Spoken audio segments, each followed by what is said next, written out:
जय हिंद साथियों। जैसा कि आपको पता है कि हम लोग चैप्टर नंबर 11 और लेक्चर नंबर 3 में, सॉरी ये चौथा होगा, तीन तीन में पहुंच चुके हैं। और इससे पहले आपको 2 लेक्चर मिल चुके होंगे। मैंने कहा था ये चैप्टर एक बड़ा चैप्टर है और ज़्यादा मोस्ट इंपॉर्टेंट कह सकते हो। ये अब तक के फर्स्ट फिजिक्स में सबसे ज़्यादा इंपॉर्टेंट है चैप्टर। इसके चार चार क्लासें हो सकती हैं या 5 भी हो सकती हैं। तो धैर्य बनाकर रखिए।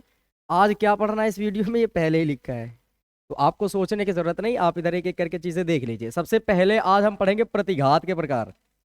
कल आपने ये पढ़ा था कि परिपथ में जब एल आर लगा हो या प्रेरक, जिसे प्रतिरोध आर कहते हैं, प्रेरकत्व तो एल कहते हैं, धारिता सी, अगर इनमें से कोई एक एक लगा हो, एक बार में एक लगा हो, उस समय आपने पढ़ा था कि उनके व्याय ग्राफ, परिपथ आरेख और जो कला आरेख, ये तीनों कैसे कैसे बनेंगे और उनके समीकरण क्या होंगे, ये सारी चीजें मैंने आपको बता दी थी। फिर आज हम लोग ये पढ़ेंगे प्रतिघात क्या होता है। पहली बात क्या है, प्रतिघात क्या होता है। आप ये जानोगे कि प्रतिघात एक प्रकार का बस प्रतिरोध होता है, पर कैसे कैसे होगा, अलग अलग परिपथों में अलग होता है। सबसे नंबर 1 पर हम पढ़ेंगे प्रेरण प्रतिघात, ना कि प्रेरणा प्रतिघात। हमें प्रेरणा नहीं लेनी है, पढ़े लिखे हैं, इतना काफी अपने लिए। ठीक है, प्रेरण प्रतिघात पढ़ेंगे। फिर इसके बाद धारती प्रतिघात। टोटल कितने तरह के प्रतिघात होंगे? 2 तरह के। एक हम प्रेरण प्रतिघात पढ़ लेंगे, एक धारती प्रतिघात पढ़ लेंगे। इसके बाद विभिन्न परिपथों में प्रत्यावर्ती धारा और वोल्टेज के बीच ग्राफ और कुछ महत्वपूर्ण जो डेफिनेशन निकलेंगी वो भी पढ़ेंगे। इतनी चीज पहले भी एक बार पढ़ चुके थे, बस वहां पर ये था कि एक बार में केवल एक चीज लग रही थी, या तो आर लग रहा था, या तो एल लग रहा था, या तो सी लग रही थी। लेकिन यहां पर अंतर इतना आएगा कि एक एक बार में 2 चीजें जुड़ी होंगी। जैसे इसमें प्रतिरोध आर और प्रेरकत्व तो जब एल जुड़ा होगा उस समय हम देखेंगे। फिर सेकंड नंबर में देखेंगे कि जब प्रतिरोध आर के साथ धारिता सी जोड़ दी है तब। और फिर थर्ड नंबर पे हम लोग चेक करेंगे जब धारिता सी और प्रेरकत्व तो एल लगा होगा उस समय क्या क्या कंडीशन बनेगी। ये सारी चीजें एक एक करके आप जानेंगे। उम्मीद है कि जो चीजें इसमें दिख रही हैं वो आपके दिमाग में छप गई होंगी कि मुझे आज क्या पढ़ना है। तो ये अब क्वेश्चन नहीं होगा कि हमें क्या पढ़ना है, कितनी देर तक पढ़ना है। जब तक ये खत्म नहीं हो जाता तब तक पढ़ना है आपको। फिर ठीक है, स्टार्ट करते हैं।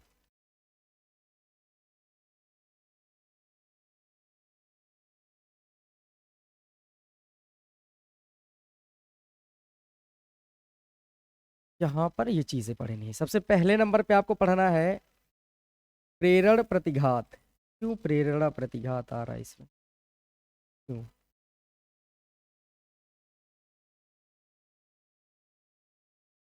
ये पहले नंबर पे आपको पढ़ना है प्रेरण प्रतिघात और फिर दूसरे नंबर में धारतीय प्रतिघात। तो पहले हेडलाइन डालते हैं हम लोग प्रेरण प्रतिघात।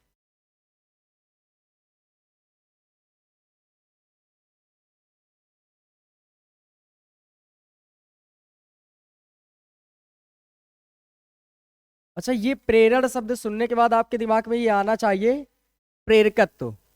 प्रेरकत्व क्या समझ आना चाहिए? प्रेरकत्व। देखो, जब परिपथ में एल लगा होता था, जब आपने इसे पहले वाले में पढ़ा होगा लेक्चर नंबर 2 पे, कि आपने एक परिपथ बनाया होगा और यहाँ पर एक बनाया था ऐसे परिपथ, कुछ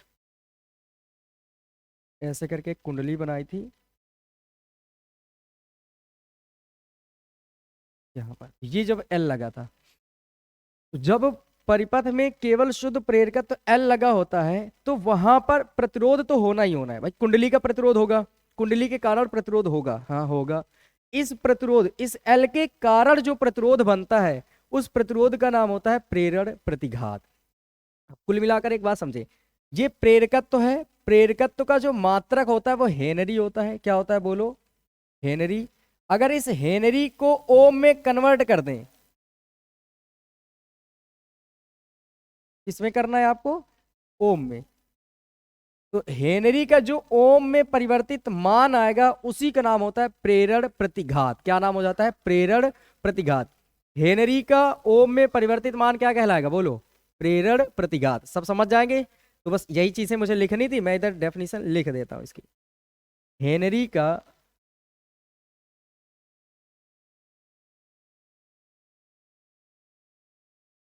ओम में परिवर्तित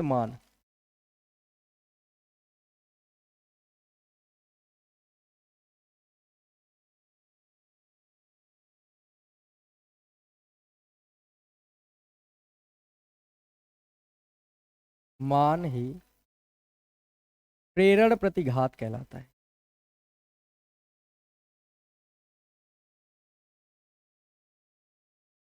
प्रेरण प्रतिघात कहलाता है। ये लो, एक ही लाइन में आ जाए तो अच्छा है। समझ गए? अगर आपसे कोई पूछता है कि बताइए प्रेरण प्रतिघात क्या होता है, तो आपका आंसर होना चाहिए कि जो हेनरी है, मतलब एल का जो मात्रक है, वो जो हेनरी है उसका मान बदल दो ओम में, तो जो मान निकल कर आएगा उसी का नाम क्या होगा? प्रेरण प्रतिघात। इसे हम एक्स एल से डिनोट करते हैं, इसे एक्स एल से डिनोट करते हैं, एक्स सफिक्स में एल से प्रदर्शित करते हैं।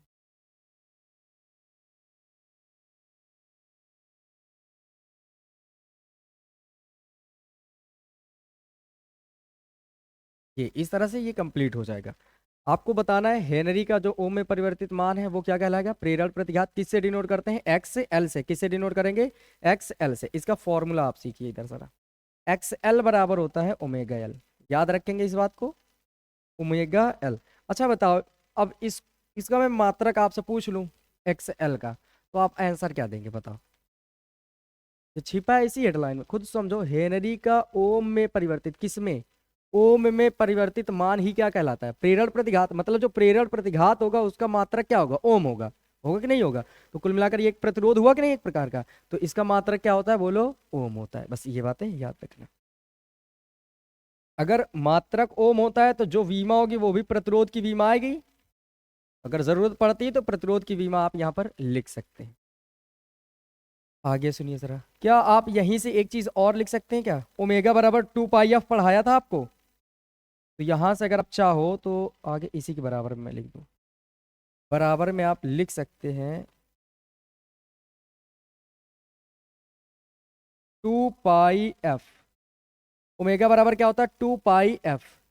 और आगे क्या है? एल। ये बन जाएगा 2 पाई एफ एल। अभी मैं बता देता हूं कि कैसे ये आया, परेशान होने की जरूरत नहीं है। क्या आपको याद है कि मैंने पढ़ाया था टी बराबर 2 पाई बाई ओमेगा? क्या सही लिखा मैंने? ओमेगा टी बराबर 2 पाई बाई ओमेगा आवर्तकाल पढ़ाया था। अब बताओ आवर्तकाल, उसका आवृत्ति का व्युत्क्रम होता है कि नहीं? तो आवर्तकाल अगर आवृत्ति में पदों में लिखोगे तो 1/f होगा। और आगे क्या है बताओ? उधर 2 पाई बाई ओमेगा। इसका गुणा इधर कर लो, इसका गुणा इधर कर लो, तो ओमेगा आ जाएगा और इधर कितना आ जाएगा? 2 पाई। और ये क्या आ जाएगा? एफ। क्या समझ आया? ओमेगा बराबर 2 पाई एफ कहाँ से आया था? यहाँ से। तो ओमेगा की जगह में 2 पाई एफ लिख सकते हैं। आगे क्या है? एल। तो इस तरह से फ्रीक्वेंसी के पदों में एफ क्या है? जहां पर फ्रीक्वेंसी, आवृत्ति याद रखेंगे। एफ क्या है? आवृत्ति है। एल क्या है? प्रेरकत्व है। एल क्या है? प्रेरकत्व। एक्सएल क्या है? प्रेरण प्रतिघात। एक्सएल क्या है? प्रेरण प्रतिघात। मात्रा क्या होगा? ओम।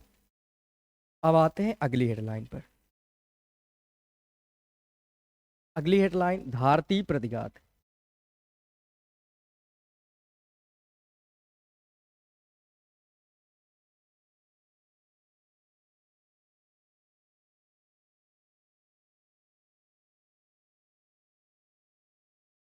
क्या है आखिर धारती प्रतिघात?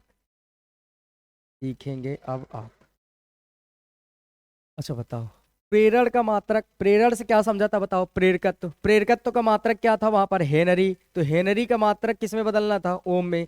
अब वैसे ही बताओ धारती, मतलब धारिता में चले जाओ। धारिता का मात्रक क्या था बोलो? फैरड। और तो फैरड का किस में बदल देंगे? ओम में मान। तो वो जो आएगा उसका नाम क्या होगा? धारती प्रतिघात। बस बिल्कुल आसान है, क्या लिखेंगे? फैरड का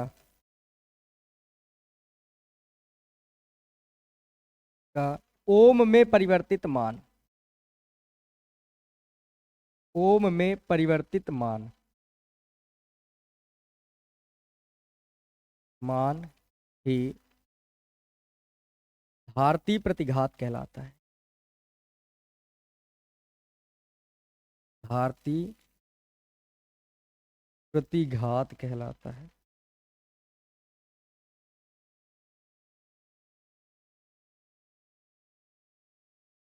और इसे इसे अच्छा, जो प्रतिघात होता है ना उसे एक्स से डिनोट करते हैं। किससे? एक्स से। पर कौन सा प्रतिघात है बोलो? धारती। धारिता मतलब सी वाला, तो यहाँ पर सफिक्स में क्या लगा होना चाहिए? सी। और इसका फॉर्मूला क्या होता है? तो अगर आपसे पूछा जाए, देखो पहले लिख दूं, एक्सी से प्रदर्शित करते हैं।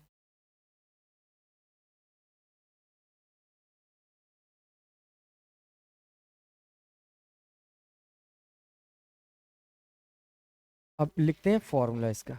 बताइए एक्स सी अगर आपसे पूछा जाए तो आप कहना एक्स सी बराबर होता है 1/ओमेगा सी, 1/ओमेगा सी।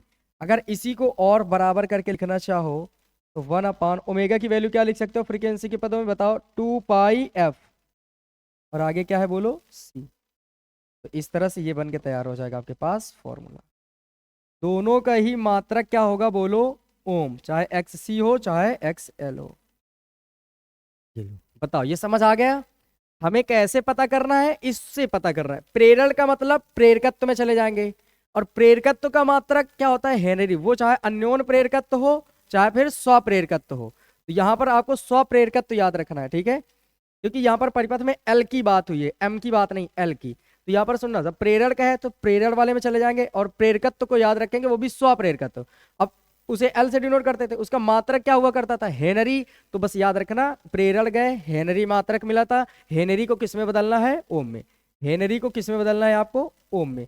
हेनरी का ओम में जो परिवर्तित मान आएगा उसी का नाम क्या होगा, प्रेरण प्रतिघात। और जो फैरड का धारती प्रतिघात में आएंगे, धारती मतलब धारिता में चले गए चौथे चैप्टर में संधारित्र वाले में, और धारिता का मात्रक क्या हुआ करता था, फैरड। तो यहां पर जो फैरड का ओम में परिवर्तित मान आएगा वो क्या कहलाएगा, धारती प्रतिघात। इसे एक्सएल से, इसे एक्सी से डिनोट करेंगे। एक्सएल बराबर सीधे ओमेगा एल, ओमेगा बराबर 2πf होता है तो 2πfl बन जाएगा। इसमें 1/ओमेगा सी होता है, 1/ओमेगा बराबर 2πf आगे सी। तो समझ आ गया इतना, ठीक है। लिख दूं क्या मैं नोट पॉइंट करके, दोनों के ही मात्रक ओम होते हैं, छोड़ो वो सब सीख जाओगे अपने आप से, आगे पढ़ो। इनको एक ही पेज में 2 बार पढ़ना होगा क्योंकि ये काफी बड़े बड़े हैं और ये बहुत जरूरी है। अब तो एनसीईआरटी पैटर्न वालों ने इन चीजों को खत्म कर दिया, पहले हर किसी के डेरिवेशन होते थे, अब तो मुझे समझाना पड़ रहा है, वरना डेरिवेशन में खुद ही समझ जाते आसानी से। समझे जरा समझे, फिलहाल बहुत आसान है। देखो परिपथ में क्या क्या लगा है बताओ, प्रतिरोध लगा है और प्रेरकत्व एल लगा है, दो चीजें लगी हैं। तो जब प्रतिरोध और एल दोनों लगे, तो ध्यान से मेरी बात समझना जरा, मैं दोनों के अलग अलग बना रहा हूं, जब भी इनको समझने की एक तरकीब है, और ऐसी है ट्रिक समझ लो कि कभी गलत ना हो इस वजह से। जैसे आर और एल लगा है ना, तो दोनों के लिए अलग अलग सोचो कि जब केवल आर लगा था तब इनके दोनों के समीकरण क्या थे, और जब एल लगा था तब दोनों के समीकरण क्या थे। तो यहां पर समझना जरा, जब प्रतिरोध आर लगा था उस समय जो वी आर का मान था वो था V0 साइन ओमेगा टी, यही था। और जब आई था तो आई था I0 साइन ओमेगा टी। मतलब ये समझना, जब केवल आर था, आर वाले के लिए बात हो रही ना, यहां आर समझ जाएंगे, तो आई और आर, आर आई और वी समान कला में थे। किस में थे बताओ, समान कला में। इसे पहले वाले लेक्चर में बहुत अच्छे से बताया मैंने, समान कला में होते हैं। तो इसके पास ओमेगा टी था तो इसके पास भी कितना था बोलो, ओमेगा टी। अब ध्यान से समझना इस बात को। लेकिन अगर मैं आपसे पूछूं कि जब प्रेरकत्व तो लगा था, जब आई और वी एल के बारे में बताते हैं, आई और वी आर, और इसमें आई और वी एल, इसमें क्या था बताओ, आई और एल मैंने लिख के एक ट्रिक बताई थी कि इधर आई लिखा था इधर एल लिखा था। बताओ इनमें से कौन आगे आता है, आई आगे आता है या एल। अंग्रेजी वर्णमाला में पढ़ो, आई के बाद एल आता है कि आई के पहले एल आता है, आई के बाद। तो आई पीछे रहती है ना, तो पीछे रहेगी, मतलब जब एल लगा होगा तब धारा कहाँ होती है बोलो, पीछे होती है। कहाँ होती है, पीछे होती है। तो अब सुनना जरा, अगर आपने एक बार इसको आई माना तो क्या मैंने इसका समीकरण ऐसे भी तो बनाया था, आई बराबर, अगर आप I0 साइन ओमेगा टी मान लेते हैं, अगर आपने माना कि आई बराबर I0 साइन ओमेगा टी हो गया, तो अब बताओ एक बात समझना, मैंने कहा जब आई और एल लगा हो, जब एल लगा हो तो उस समय जो धारा होगी ना वो वोल्टेज से कितना पीछे होती, तो बताओ π/2 पीछे होती है। क्योंकि आप याद रखने, इस बात को याद रख लो, आई और एल, तो आई अगर पीछे है ना तो इसका मतलब ये हुआ जब परिपथ में एल लगाया जाएगा उस समय धारा कहाँ होगी बोलो, पीछे होगी। कहाँ होगी और कितना होगी तो बोलना π/2, कितना होगी π/2। किससे होगी तो बोलना वोल्टेज से, पीछे है किससे, वोल्टेज से, VL से। अब मैं आपसे एक क्वेश्चन कर रहा हूँ। मैंने कहा एक व्यक्ति है जिसका नाम है आई, एक व्यक्ति है जिसका नाम वी एल। मैंने कहा जो आई है वी एल से पीछे है, कितना पीछे है, पाई बाई टू। मतलब एक व्यक्ति का नाम है आई, एक व्यक्ति का नाम है एल, और मैंने कहा आई वी एल से पीछे है, तो कौन आगे है बताओ आंसर। कौन आगे होगा, वी एल आगे होगा। भाई अगर आई पीछे है, वी एल आगे, अब वी एल से पीछे है आई, मतलब जाहिर सी बात है वी एल क्या होगा, आगे होगा। अब आई कितना पीछे, 90 अंश पीछे है, तो बताओ वी एल कितना आगे होगा, 90 आगे होगा कि नहीं होगा। तो बस इसी को क्या अगर मैं वी एल लिखता यहाँ पर, तो बताइए जरा, यहाँ पर ऐसे लिखते कि नहीं, वी नॉट साइन। अब देखो कैसे पता करना है आगे पीछे, जो आगे और पीछे बताएगा वो ये बताएगा। इसके पास केवल ओमेगा टी है, अब मुझे वीएल को इससे ज्यादा दिखाना है, तो आप कहना कि इसके पास ओमेगा टी है अगर, तो मैं इसके ओमेगा टी में प्लस ऐड कर दूं, कितना, पाई बाई टू। तो इसका मतलब ये हो गया कि जब धारा के पास ओमेगा टी चीज है तब इसके पास ओमेगा टी से कितना ज्यादा है, पाई बाई टू। समझ आया। अब एक बात समझो, देखो देखो दोनों की धाराएं क्या हो गई, सेम समीकरण धारा के हो गए कि नहीं हो गए, हो गए। क्योंकि धारा, अच्छा देखो मैं इसको दूसरी तरह से भी बना सकता था, कैसे, अगर आपने वीएल को पहले बना दिया होता v naught sine omega t, और अब आई बनाते, तो आई जो बनाते वो कैसे बनाते, I naught sine omega T minus pi by two. क्या ये और ये समीकरण अलग अलग है या बात एक ही कह रहे हैं, सेम बात कह रहे हैं। समझो मैंने कहा था ना कि धारा वीएल से पीछे है, कितना पीछे बोलो। तो अगर आपने पहले ही वीएल को बना लिया होता कि माना वीएल का जो इक्वेशन है वो we naught sine omega t है, तो अब आई को वी, जो वी है उससे आई कितना पीछे है बोलो, पाई बाई टू। तो आई को पीछे दिखाना है, तो मैंने आई बनाया, तो आई नॉट साइन ओमेगा, इसके पास समझना जरा, अगर मैंने कहा वीएल के पास ओमेगा टी चीज है, वीएल के पास, तो फिर आई के पास कितना कम होना चाहिए, पाई बाई टू कम होना चाहिए। तो कम का मतलब माइनस, समझ आ गई। मतलब इनके जो इक्वेशन की डिजाइन है वो तो अलग है, बशर्ते उनका ओवरऑल रिजल्ट क्या है, सेम है। तो चाहे ये बनाओ चाहे ये बनाओ। फिर ये सोचो मैंने इसको ही क्यों बनाया, ये दिमाग में आना चाहिए। तो क्यों बनाया, तो मेरी बात समझो जरा, इसमें क्या लिखा है, जब परिपथ में प्रतिरोध आर और प्रेरकत्व एल दोनों श्रेणी क्रम में लगे। क्या श्रेणी क्रम में धारा का मान हर जगह सेम होता है कि नहीं, चाहे वो वी आर में देखो चाहे एल में देखो, है ना। जो भी चीज श्रेणी में लगे उनमें धारा का मान क्या होता है, सेम। चाहे धारिता वाले में पढ़े हो और चाहे प्रतिरोध वाले में पढ़े हो, चाहे सेल वाले में पढ़े हो, हर किसी में आपने ये पढ़ा था श्रेणी क्रम में धारा का मान सदैव सेम होता है।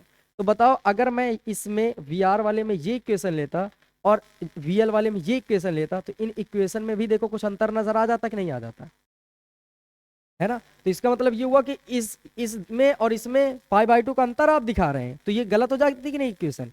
तो हमने क्या किया कि धारा जब सेम होती है तो मैंने इसको इस रूप में बदल दिया कि क्योंकि इक्वेशन तो सेम है। तो अब देखो इसके और इक्वेशन सेम हो गए कि नहीं हो गई, तो धारा का मान सेम हो गया। अब वोल्टेज आगे पीछे हो सकता है, वोल्टेज आगे पीछे हो सकता है। मैंने कहा था ना श्रेणी क्रम में क्या बदलता है बोलो, वोल्टेज, और क्या सेम रहता है, धारा। तो इस वजह से ये इक्वेशन बनाई गई। क्या अब दिमाग में चढ़ेगा। कुल मिलाकर जब आपसे मैं कहूं कि आर या एल लगे हैं, आर सी लगा है, एल और सी लगा है, तो दिमाग में आर सी दोनों नहीं चलने चाहिए, एक बार में एक चलना चाहिए। पहले आर वाला ये रफ काम है, इधर लिख लेना, एल वाला लिख लेना। केवल जब श्रेणी क्रम में हो तो सबसे पहले किसके समीकरण बनाओगे बताओ, धारा के। किसके समीकरण बनाओगे, धारा के। अगर मैं इसको और अच्छे से बताऊं एक बार तो सुनना जरा, ये वाला पहले ना करो, पहले मान लो आई बराबर ये है और v बराबर अब लिख लो। इससे क्या होगा, कभी गलती नहीं होगी। v बराबर क्या होगा, v not sine omega T. हमें पता है जब प्रतिरोध r होता है, लगा होता है, तो उस समय i और वी आर दोनों किस कला में होते हैं, सेम कला में होते हैं। तो i मैंने ये मान लिया, तो अब इसके अकॉर्डिंग बनाओ v को, तो वी आर क्या बनेगा, इसके पास अगर ओमेगा टी है तो इसके पास भी कितना होना चाहिए, ओमेगा टी। तो दोनों के कला सेम हो गए। अब आ जाओ इसमें अलग दिमाग लगाओ, फिर आई वाला ही पहले बनाना। क्यों, क्योंकि श्रेणी क्रम में धारा सेम होती है, तो हम सबसे पहले किसका समीकरण बनाएंगे, धारा का। तो मैंने माना कि आई बराबर आई नॉट साइन ओमेगा टी, इसमें भी है। तो अब इसके हिसाब से सोच कर देखो, मैंने कहा था जब प्रेरकत्व एल लगा होगा उस समय धारा, जब प्रेरकत्व एल लगा होगा उस समय धारा पीछे होती है, किससे, वोल्टेज से। किससे, वोल्टेज से, मतलब वीएल से। कितना पीछे होगी, तो मैंने कहा जब एल लगा होगा तो धारा पीछे है पाई बाई टू। तो बताओ वोल्टेज आगे होगा कि नहीं होगा, भाई धारा पीछे है, जाहिर सी बात है वोल्टेज आगे होगा। अगर धारा 90 पीछे है तो वोल्टेज 90 आगे होगा। तो इसके अकॉर्डिंग देखो वीएल मैंने लिखा साइन ओमेगा टी में प्लस कितना कर दिया, समझ आ गया? तो यहां तक तुम्हें जाने की जरूरत ही ना पड़ेगी, यहीं से क्लियर हो जाएगा। अब सुनो जरा, सुनो सुनो। एक जो मैं लिख रहा हूं इसको पहले एक ट्रिक समझें और इसे आप अपने आप पे नोट करिए, क्योंकि इस चैप्टर में एक ही गलती होती है, बार बार होगी, हमेशा होगी। ये एक स्पेशल है, इसको नोट करिए।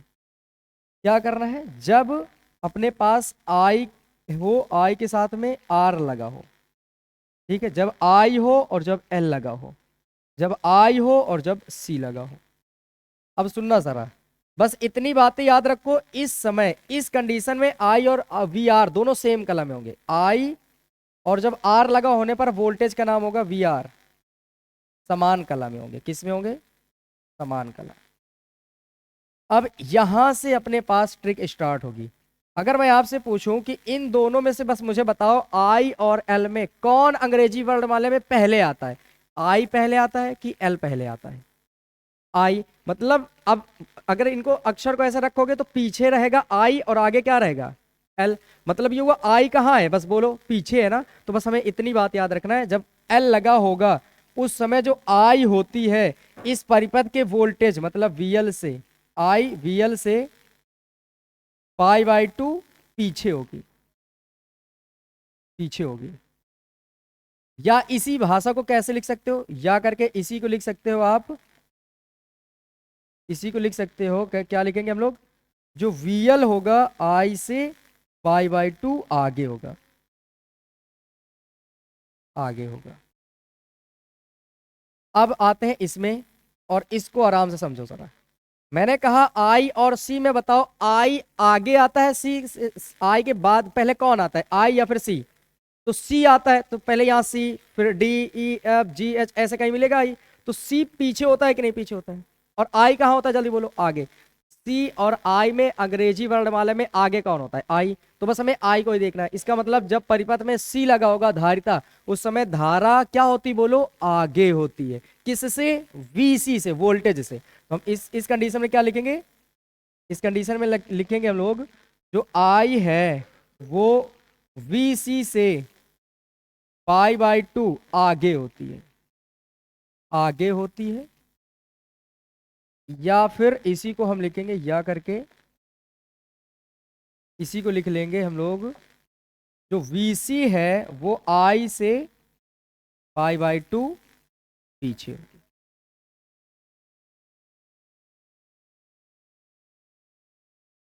ये लो, ये बातें सेम है कि नहीं? देखो, आई वीएल से पाई बाई टू पीछे है, तो वो वीएल पक्का कहाँ होगा? आगे होगा। कितना आगे होगा? पाई बाई टू। अगर ये पीछे है तो पाई बाई टू ये आगे होगा। तो अब देखो जरा, यहां पर ये अपने पास ट्रिक बन गई, इसको आप अपने आप से नोट कर सकते हैं। अब सुनो जरा, यहां से मैं अब बताना शुरू करता हूं फिर से अब इसको, क्योंकि ये बहुत जरूरी है। अब एक बार फिर से पूरा दिमाग रिफ्रेश करेंगे और आराम से फिर से सीखेंगे। दो भागों में तोड़ना है। बहुत बार गलती होती, बार बार गलती होती, इन सब गलतियों को दूर करने के लिए एक काम, परिपथ में केवल इधर आर लगा है, इधर केवल एल लगा है, दिमाग लगाओ यहां पर। और सबसे पहला काम, प्रतिरोध से नहीं, वोल्टेज से नहीं स्टार्ट करना। समीकरण किससे बनाना स्टार्ट करोगे? धारा से। किससे बनाना शुरू करोगे? धारा से। मैंने लिखा आई। बताओ जरा एक बार, जब प्रतिरोध लगा होता है, अभी ट्रिक मैंने आपको बताई कि आई और आर, आई और जब आर लगा हो तो वोल्टेज दोनों सेम कला में होंगे। मतलब ये जो आई है, अगर आई नॉट साइन ओमेगा टी है, तो जो वी आर होगा, जब आर लगा होगा उस समय का जो वोल्टेज होगा वो धारा के साथ समान कला में होगा। तो मतलब ये बनेगा v naught sine omega t. ये बातें बन गई।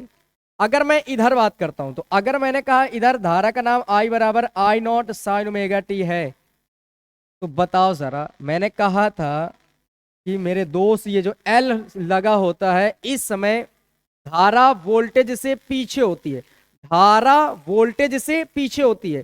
तो मतलब समझ जाओ, वोल्टेज कहाँ होगा? आगे होगा। वोल्टेज कहाँ होगा? आगे होगा। अब वोल्टेज आगे होगा कितना? Pi by two. तो ये अगर v naught sine omega t, अगर मेरी बात समझना, इसके पास ओमेगा टी है तो इसके पास ओमेगा टी से कितना ज्यादा होना चाहिए? पाई बाई टू। ऐसे बना लो। इससे क्या फायदा हुआ? देखो, ये श्रेणी क्रम में तो धारा की इक्वेशन सेम हो जाएंगी, क्योंकि श्रेणी क्रम में धारा के मान नहीं बदलता है, तो इस वजह से ये बन गया। अब बताओ, अगर मैं आपसे पूछूं कि ये बना पाएंगे तो अपने आप से क्या बोलेंगे? हाँ हम बना पाएंगे। अब दोनों को अगर मिला दो तो धारा तो सेम है, तो एक ही बार लिखना है, और ये लिख लेंगे हम, समझ गए? तो यहां से तीनों समीकरण क्या बनेंगे? एक ये बनेगा, एक ये बनेगा, और एक ये बनेगा, समझ गए? जब दोनों को मिक्स कर देंगे। चलो आ जाओ, अब इनको हल करते हैं। ये यहां से मैंने सिखा दिया कैसे कैसे लिखना है। लिखेंगे जब परिपथ में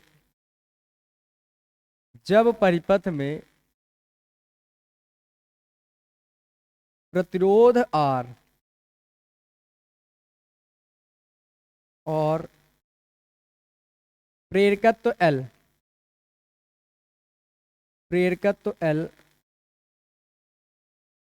दोनों श्रेणी क्रम में लगे हों, दोनों श्रेणी क्रम में लगे हों, तब I और V के समीकरण।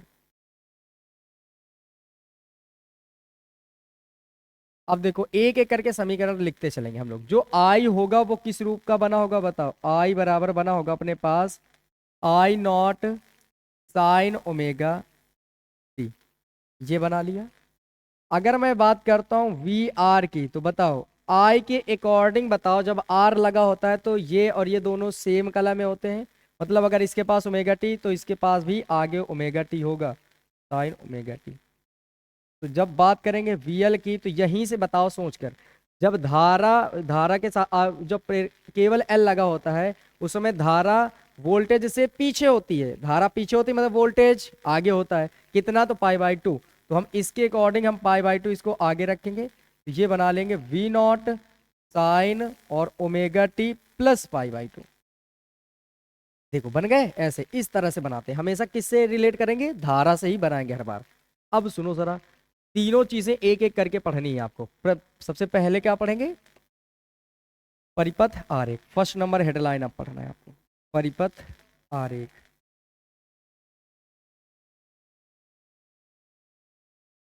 ये जो मैंने चीजें बताई ये बहुत कठिन थी, पता नहीं मैंने कैसे इतनी मेहनत की कि थोड़े सही हो जाए। इनको आप बार बार पढ़ते रहना।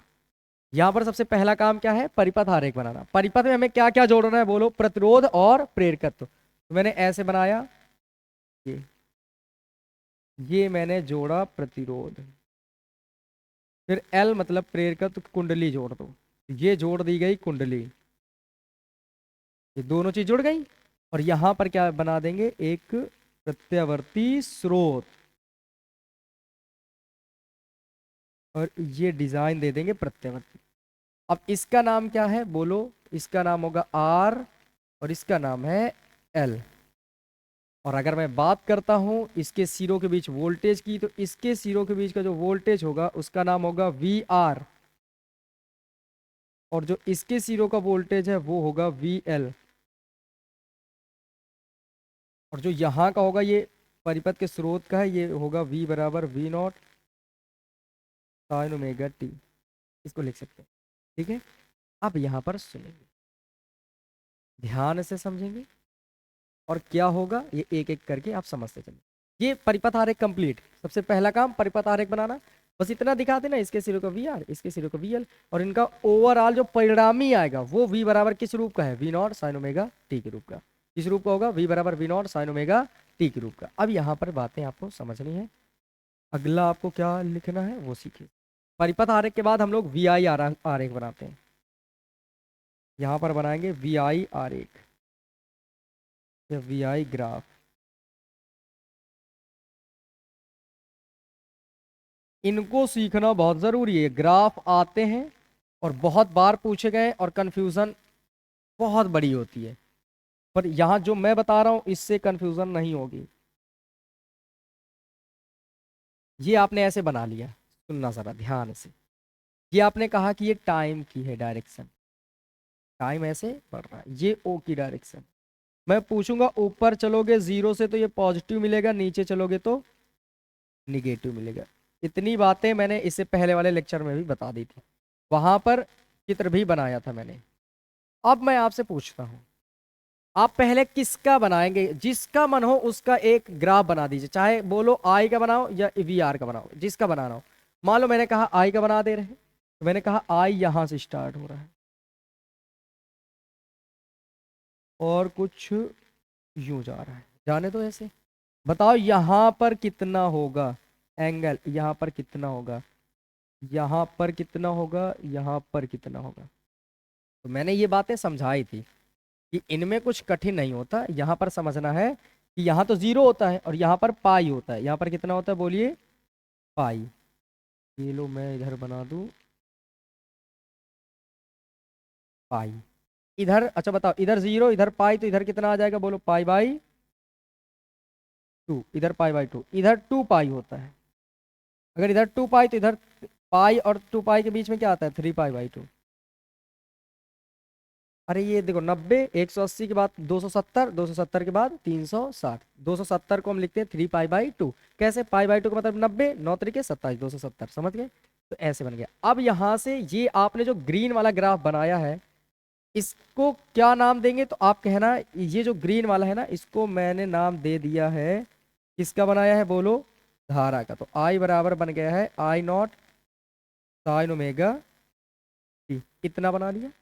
आगे बात करते हैं, अब इसको उठाओ तो देखो जैसे जैसे साइन ओमेगा टी इसके पास है वही इसके पास भी है ना, मतलब जहां से आई वाला ग्राफ स्टार्ट हुआ है उसी जगह से आर वाला स्टार्ट हुआ होगा। क्यों, क्योंकि इनके दोनों ये जो ओमेगा टी सेम है, यही कला होते हैं, ये दिशा या फिर स्थिति को दर्शाती है और इनको देखकर ही ग्राफ बनाते हैं। तो जैसे जैसे ये ऊपर की ओर गया वैसे वैसे ये वाला भी ऊपर जाएगा, जैसे जैसे वो नीचे घटा वैसे वैसे ये भी नीचे घटेगा। तो अगर मैं इसकी बात करता हूं तो इसमें क्या हम करेंगे कि यहां से हम ऐसे बनाएंगे कुछ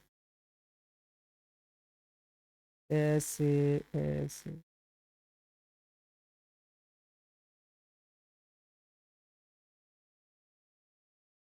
ये लो बना दिया। अच्छा हाँ, ये जो ऊपर नीचे ग्राफ है ना, इससे कोई फर्क नहीं पड़ता, आपको बस ये देखना है जिस डिजाइन में ये वाला था ग्रीन वाला वैसे ये ब्लू वाला दिख रहा है कि नहीं। अगर दिख रहा है तो बिल्कुल सही है, क्योंकि यहां पर केवल ये देखा जाता है वही डायरेक्शन होनी चाहिए। ये जरूरी नहीं कि वो ऊपर है या नीचे, परिमाण अलग अलग हो सकता है, दिशाएं सेम रखना, बस ये बातें सेम है। कलांतर बस सेम होना चाहिए, क्योंकि वो कला सेम है तो कलांतर सेम होना चाहिए। अब आगे बात करता हूं मैं। अब बात आती किसकी बोलो, वीएल की। तो समझना, ऊपर पॉजिटिव नीचे निगेटिव। बताओ वीएल जो है धारा के हिसाब से, इसके पास ओमेगा टी है, इसके पास ओमेगा टी में कितना ज्यादा है, पाई बाई 2। ज्यादा है तो ऊपर चलना है, जीरो ये होता है मेन वाला। अगर जी आई यहां से स्टार्ट हुआ है और कोई चीज आई से ये वीएल ऊपर ज्यादा है, ज्यादा का मतलब प्लस की तरफ है, तो ऊपर से चलेंगे। अगर माइनस होता तो नीचे से चलते। तो उसके लिए हम ऊपर से चलेंगे, और कितना ज्यादा है, पाई बाई 2, तो ऊपर से आकर पाई बाई 2 की ओर मिलाएंगे, फिर ऐसे चलेंगे, फिर ऐसे, समझे। तो ये किसका बन जाएगा, ये भी बन जाएगा अलग अलग। ये जो है ग्रीन वाला, ये सॉरी ये पिंक वाला, ये किसका है, वीएल का। वीएल बराबर we naught sine omega T plus pi by 2। और जो ये ब्लू वाला है, ये है अपने पास वी आर का, ये है वी आर का, और v naught sine omega t. इस तरह से ये कंप्लीट हो जाए। तो ये वी आई ग्राफ बन गया। अब बात आती है किसकी, तो हम पूछेंगे तो तीसरी जो ग्राफ बनाया करते थे, वो तीसरा ग्राफ था अपने पास कला आरेख का। तीसरा ग्राफ बनाएंगे अभी कला आरेख, 3rd नंबर।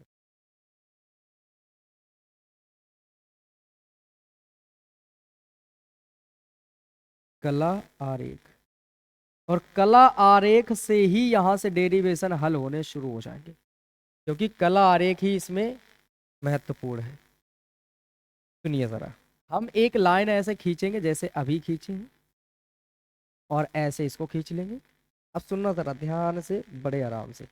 इसका नाम ओ दे देते हैं, ये टाइम की डायरेक्शन दे देते हैं कि मान लो समय बढ़ रहा है। अब यहां पर आपको समझना है, देखो वी आर वोल्टेज बनाना केवल पहले, हमेशा इसमें किसको बनाना है, पहले वोल्टेज को। वोल्टेज की डायरेक्शन पहले दिखा दो, या आई की डायरेक्शन दिखा दो। मैं तो कहता हूँ हमेशा जब कला बनाया करो ना तो इससे परिणामी वोल्टेज निकालते हैं। कला के बाद क्या निकालते हैं हम? परिणामी वोल्टेज। तो क्यों ना जब हम कला बनाए तो पहले वोल्टेज से आ जाते हैं। तो पहले आर वाला बनाना, और आर वाला हमेशा यही बनेगा। तो आर की डायरेक्शन मान लो इसी के ऊपर है जस्ट।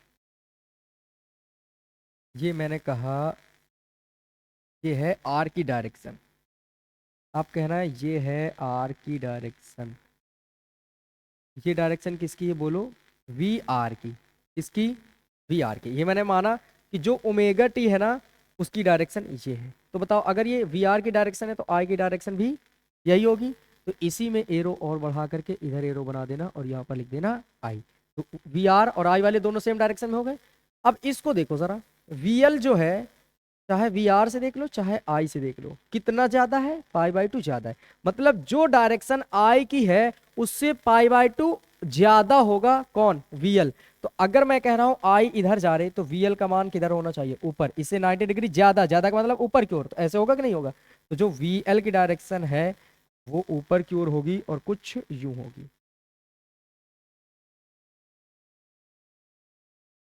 ये है डायरेक्शन किसकी? वीएल की। ये डायरेक्शन होगी वीएल की। समझ गए? अब यहीं से आपके पास डेरिवेशन तैयार करने हैं आपको। यहां पर समझना, अगर मैं इसको ऐसे डैश डैश करके मिला दूं, इसको ऐसे से डैश डैश मिला दूं, और फिर मैं ऐसा करूं, ये बन गया था कल आरेख, बस इतना ही था। ठीक है, वो जो बनाया था। अब इसी में थोड़ा सा हम कुछ मिला करके कुछ बना देंगे और डेरिवेशन करेंगे। और ये जो लाइन आएगी ना, ये और इसको मिलाने वाली रेखा, इस पॉइंट थोड़ा सा गड़बड़ है, समझते चलना। इसको मैंने डैश डैश करके मिलाया।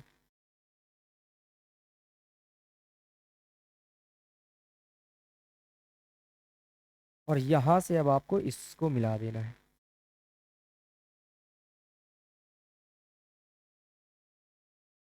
अपने उसमें सीधे मिला दें तो ये जो आएगा ना ये परिणामी वोल्टेज होता है। समझ गए? ये कौन सा होता है? परिणामी वोल्टेज। ये कैसे मैंने कह दिया परिणामी वोल्टेज होता है? आपने समांतर चतुर्भुज का नियम पढ़ा था फर्स्ट ईयर में, सदिशों से संबंधित। वो क्या कहता है कि यदि दो सदिश किसी समांतर चतुर्भुज की दो संलग्न भुजाएं बनाए तो उनका परिणामी परिमाण में उस विकर्ण को प्रदर्शित करेगा जो दोनों सदिशों के मिलान बिंदु से होकर गुजरता है। अब चूंकि आपने ये वोल्टेज और धारा को ऐसा डायग्राम बनाया है तो चित्र भी दिखाया है और दिशाएं भी दिखाई, तो ये थोड़ी देर के लिए समझो ये कैसा है? सदिश राशियां हैं। तो बताओ ये इसकी डायरेक्शन वी आर की ये है और वी एल की ये है, तो दोनों इस पॉइंट से निकलते हुए नजर आ रहे हैं कि नहीं? तो मैं ये कह सकता हूं कि अगर भाई साहब इधर की ओर देख रहे हैं तो ये वी आर की डायरेक्शन, इधर वी एल की, तो दोनों इस पॉइंट से गुजरे हैं कि नहीं? और मैंने डैश डैश करके मिलाया तो ये एक समांतर चतुर्भुज बना कि नहीं बना? बन गया। तो इन दोनों से एक विकर्ण यहां से खींच सकते थे, एक यहां से खींच सकते थे, पर ये वाला खींचते तो इसकी डायरेक्शन उधर जा रही, इसकी इधर जा रही, तो ये दोनों को मिलान बिंदु तो नहीं हुआ। भाई ये दोनों मिल रहे हैं क्या? इस पॉइंट पर दोनों मिल रहे हैं कि नहीं? तो ये वाला विकर्ण कौन सा होगा? वो विकर्ण होगा जो दोनों सदिशों को मिलान बिंदु से होकर जा रहा है। तो ये परिणामी हुआ। अब ये वी निकालना है हमें, इसी वजह से इतनी जगह मैंने एडजस्ट की थी ताकि अपना काम आसानी से हो सके। अब हल करेंगे परिणामी वोल्टेज डालकर। परिणामी वोल्टेज,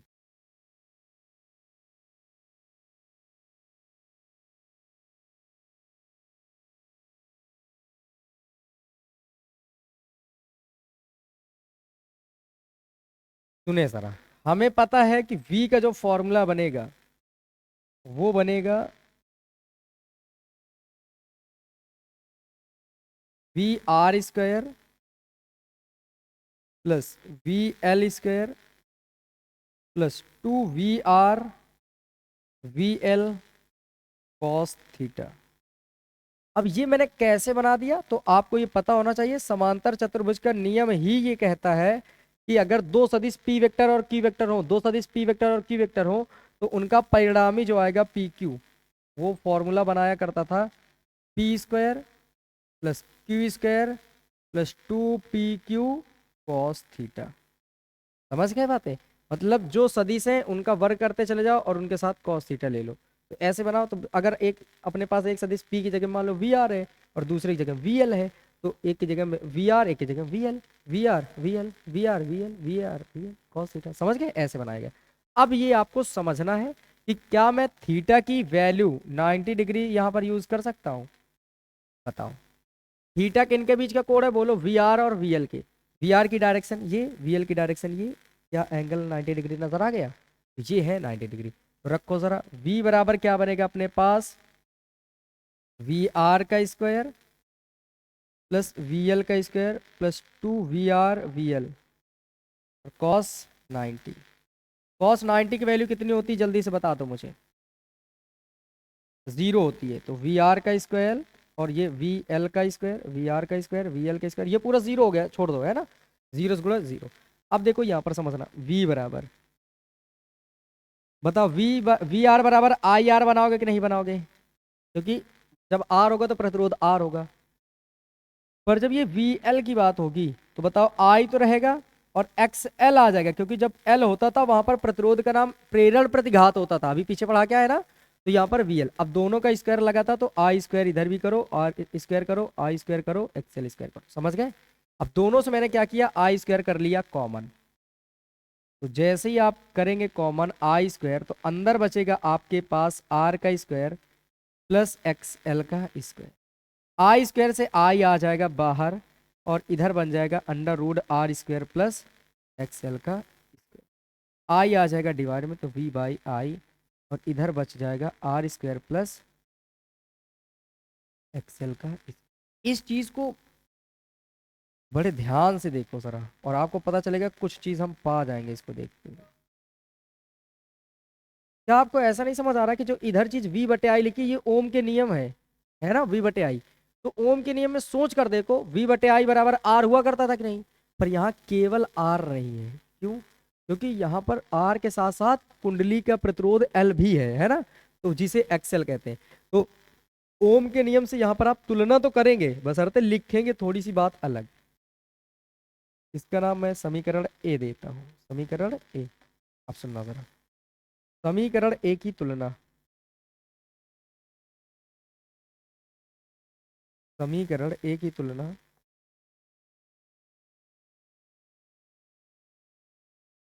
ए की तुलना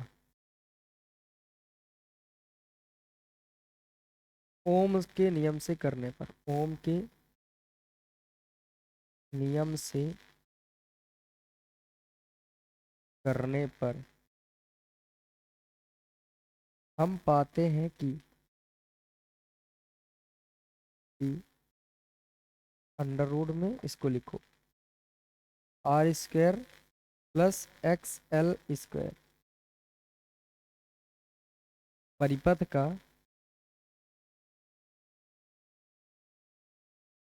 प्रभावी प्रतिरोध है। क्या होगा बताओ? प्रभावी प्रतिरोध। अच्छा, प्रभावी प्रतिरोध क्यों लिखा जल्दी बताओ? प्रतिरोध क्यों लिखते हैं जब केवल आर होता? अब आर के साथ एक्स एल भी है तो उसका भी एक्सएल होगा, तो प्रभावी प्रतिरोध माना जाएगा, जिसे जिसे परिपथ की, यहां पर जो नाम है ना इसको दिमाग में बैठा लेना, प्रतिबाधा। प्रतिबाधा कहते हैं, समझे? और प्रतिबाधा को हम जेड से डिनोट करते हैं। किससे बोलो? कैपिटल जेड से। याद रखना, प्रतिबाधा को किससे डिनोट करते हैं? बोलो। कैपिटल जेड से। जो ये लिखा था ना आपने, प्रतिबाधा, इसके आगे मैं एक ही लाइन पर लिख देता हूँ, प्रतिबाधा। तो बताओ, अगर मैं आपसे पूछ लूं ये जो चीज है ना ये क्या है, तो बोलो परिपथ की प्रतिबाधा। अच्छा एक बात समझो, प्रतिबाधा का मतलब क्या होगा? अपने हिसाब से सोच कर बताओ। रुकावट, है ना। प्रतिरोध का मतलब रुकावट। तो जब छोटी सी रुकावट हो तो प्रतिरोध नाम दे देंगे, बड़ी सी आ जाए तो प्रतिबाधा दे देंगे। तो बस ये भी तो रुकावट ही हुई एक प्रकार की, मतलब ये भी एक प्रकार का प्रतिरोध है, पर ये प्रभावी प्रतिरोध है। और जब प्रभावी हो जाए उसका नाम क्या देंगे हम हमेशा? प्रतिबाधा। तो क्या अब मैं लिख सकता हूं यहां से कि जो जेड बराबर है वो है under root are square plus x l का स्क्वायर? कोई तकलीफ हुई बताएं इतना समझने में? उम्मीद है कि इतने में कोई तकलीफ आपको नहीं हुई। अभी इसके बारे में जानेंगे भी, ठीक। तो हाँ, आर स्क्वायर प्लस एक्सएल का स्क्वायर, हाँ ये प्लस है यहाँ पर, समझ जाएंगे। बताएं कुछ दिक्कत हुई इतना समझने में? अगर ये एक डेरिवेशन समझ आया तो अगले वाले में टेंशन ना होगी, बहुत स्पीड में होगी। क्योंकि ये क्लास इस वजह से ये वाले इसमें देर लगी, क्योंकि ये मुझे समझाना बहुत ज़रूरी था। हो सकता है बहुत से बच्चे ऐसे हो जो पहले लेक्चर को ना देख के आए हो, सीधे इसमें आ गए हो, तो ये मैंने ऐसे बताया। स्क्रीनशॉट सभी ले सकते हैं, क्योंकि अभी इसमें थोड़ा सा और बताना है आपको। ठीक है, आगे बढ़ते हैं। इसी में अभी आपको कुछ चीज़ें और सीखनी है। मैं यहाँ से इनको मिटाता हूँ, इनकी कोई ज़रूरत नहीं। स्क्रीनशॉट ले रखा है तो इसको ख़त्म कर दिया जा सकता है।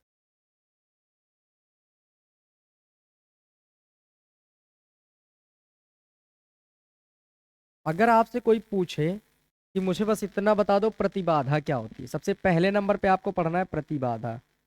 जितनी चीजें इसमें पढ़ रहे हैं ना, उतनी हर किसी में पढ़नी है, तीनों डेफिनेशन में, ये जो जितनी आगे मिलेंगी। हम क्या लिखेंगे? परिपथ के प्रभावी प्रतिरोध को,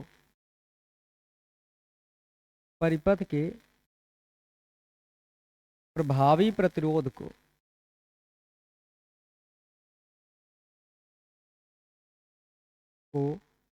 उस परिपथ की, उस परिपथ की प्रतिबाधा, और आगे मैं लिख दूं सीधे जेड, तो समझ आना, जेड से डिनोट करते हैं, जेड कहते हैं। तो आज के बाद आपको ये याद होगा कि जब भी कोई भी हम परिपथ पढ़ रहे होंगे, उसका जो प्रभावी प्रतिरोध आएगा 100% तय है कि उसका नाम क्या दिया जाएगा? प्रतिबाधा। अब आ जाओ इसका फॉर्मूला लिखते चलते हैं। इसके लिए जब ये अभी पढ़ रहे हो ना, इसके लिए हम लोग लिखेंगे जेड बराबर अंडर रूट आर का स्क्वायर प्लस एक्सएल का स्क्वायर। क्या यहीं पर अगर आप समझदार हो तो थोड़ी सी लाइन और बढ़ा लो और यहीं पर लिख लो आर का स्क्वायर लिख रहने दो, और एक्सएल बराबर ओमेगा एल स्टार्टिंग में पढ़ा कर आए हैं कि नहीं? एक्सएल बराबर ओमेगा एल, यहाँ पर लिख लेंगे ओमेगा एल और इसका लिख लेंगे होल स्क्वायर। और जब जरूरत पड़ेगी तो ओमेगा को 2 पाई एफ में भी तोड़ सकते हैं। तो इस तरह से ये हो जाएगा आपके पास कंप्लीट। सुनिए जरा, एक चीज मिली,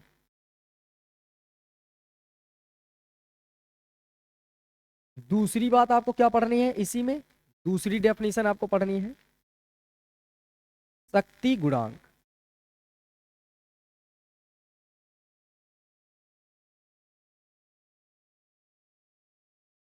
अब शक्ति गुणांक क्या है? ये एक दूसरे के साथ सब कनेक्ट है और बिल्कुल आसान है। जितने इसमें पढ़ रहे हैं वही हर बार पढ़ते चले जाएंगे, बस अलग अलग परिपथ के लिए अलग अलग चीजें बदलती जाएंगी। शक्ति गुणांक क्या होगा? परिपथ में लगे प्रतिरोध। अच्छा, जब प्रतिरोध की बात आएगी तो किसको दिमाग में लाओगे? जल्दी बोलो। आर को, है ना? परिपथ में लगे प्रतिरोध, प्रतिरोध का मतलब आर, और उसी परिपथ की प्रतिबाधा, उसी परिपथ की प्रतिबाधा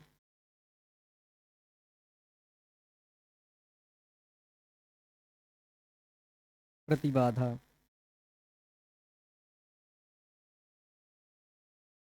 के अनुपात को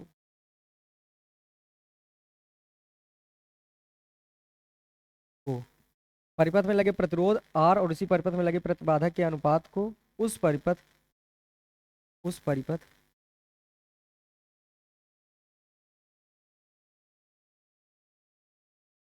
का शक्ति गुणांक कहते हैं।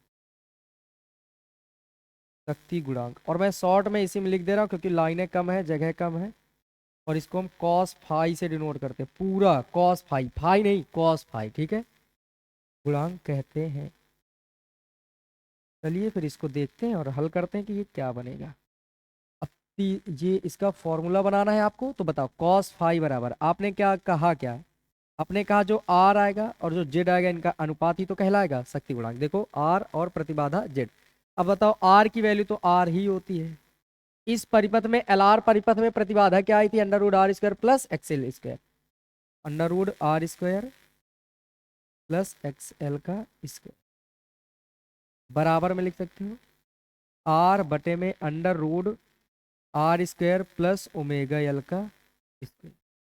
तो इस तरह से आप ये भी सीख जाओगे कि ये क्या होगा। ये है पूरा शक्ति गुणांक। इनमें से जिसकी जरूरत पड़ेगी वो आप यूज कर सकते हो और हल कर सकते हो। अब एक तीसरा जो आता है उसको भी आप समझ लीजिए जरा।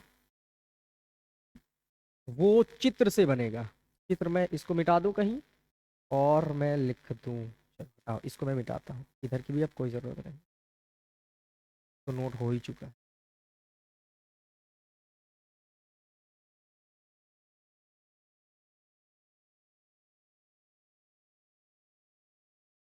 समझे ज़रा अब इसको।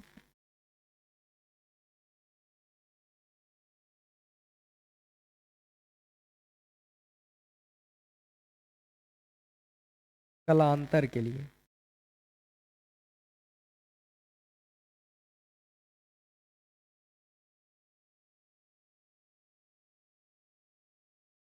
जो परिपथ आरेख बनाया था ना, कला आरेख, उसको मैं इधर फिर से एक बार बनाकर दिखाता हूँ ताकि मैं आपको समझा सकूं। जल्दी से बस समझना। इधर की ओर वी आर था कि नहीं, जल्दी बोलो। इधर था वी आर और इधर था वी एल, और इनको ऐसे ऐसे मिलाया गया था, ऐसे। तो ये जो बनता है ना, इसका नाम होता है फाई। क्या नाम होता है बोलो? फाई। अगर मैं आपसे पूछूं इतना वीएल है तो इतना कितना होगा, जल्दी बताओ, सोच कर बताओ। ये वीएल है तो ये भी कितना होगा? वीएल होगा, क्योंकि समांतर चतुर्भुज में सम्मुख भुजाएं बराबर होती है। तो ये वी आर है ना, नीचे वाला वी आर है। वी आर कहाँ का है बोलो? नीचे वाला कहाँ का है? नीचे का है। ये बातें भूलना नहीं आपको। ये है वी आर, ये हो गई वी आर की डायरेक्शन। बस हमें इतने की ही डायरेक्शन लेनी थी, केवल समझाने के लिए मुझे। अब समझो जरा, मैंने कहा आपसे टेन फाई निकालो, टेन फाई। टेन थीटा बराबर लंब बटे आधार होता है, जल्दी से बोलो, लंब बटे आधार। तो टेन फाई बराबर, क्या आप ये कह सकते हो लंब के वैल्यू एंगल के सामने की भुजा लंब, तो वी एल ऊपर और आधार क्या होगा? वी आर नीचे। क्या आप कह सकते हैं कि वी एल बराबर आई एक्स एल हो जाएगा और वी आर बराबर आई आर हो जाएगा? हो जाएगा, क्योंकि जब आर होता है उस समय वी बराबर आई आर लग जाता है। अब जब एल लगा होगा उस समय जो प्रतिरोध होगा ना, वो प्रेरण प्रतिघात कहलाता है, तो एक्सएल आता है। इनको कट करो जल्दी से, ये आई से ये वाला आई खत्म। बताओ जरा, टेन फाई की वैल्यू क्या बन के आ जाएगी अपने पास? Tan phi XL upon R. तो बताओ, टेन की पावर प्लस एक उधर जाएगी तो माइनस एक।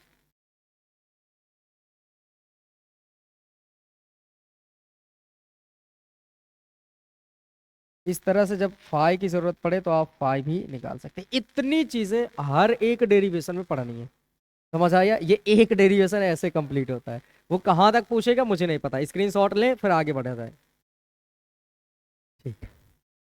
अब जल्दी जल्दी थोड़ा सा बताएंगे, क्योंकि एक में मैंने बहुत टाइम बर्बाद किया है और आराम से समझाया है। अब अगले में जिम्मेदारी आपकी कि हर एक चीज को जल्दी जल्दी समझे। एक बार कोई मुझे टाइम जरूर बता देना। 10। जब परिपथ में प्रतिरोध आर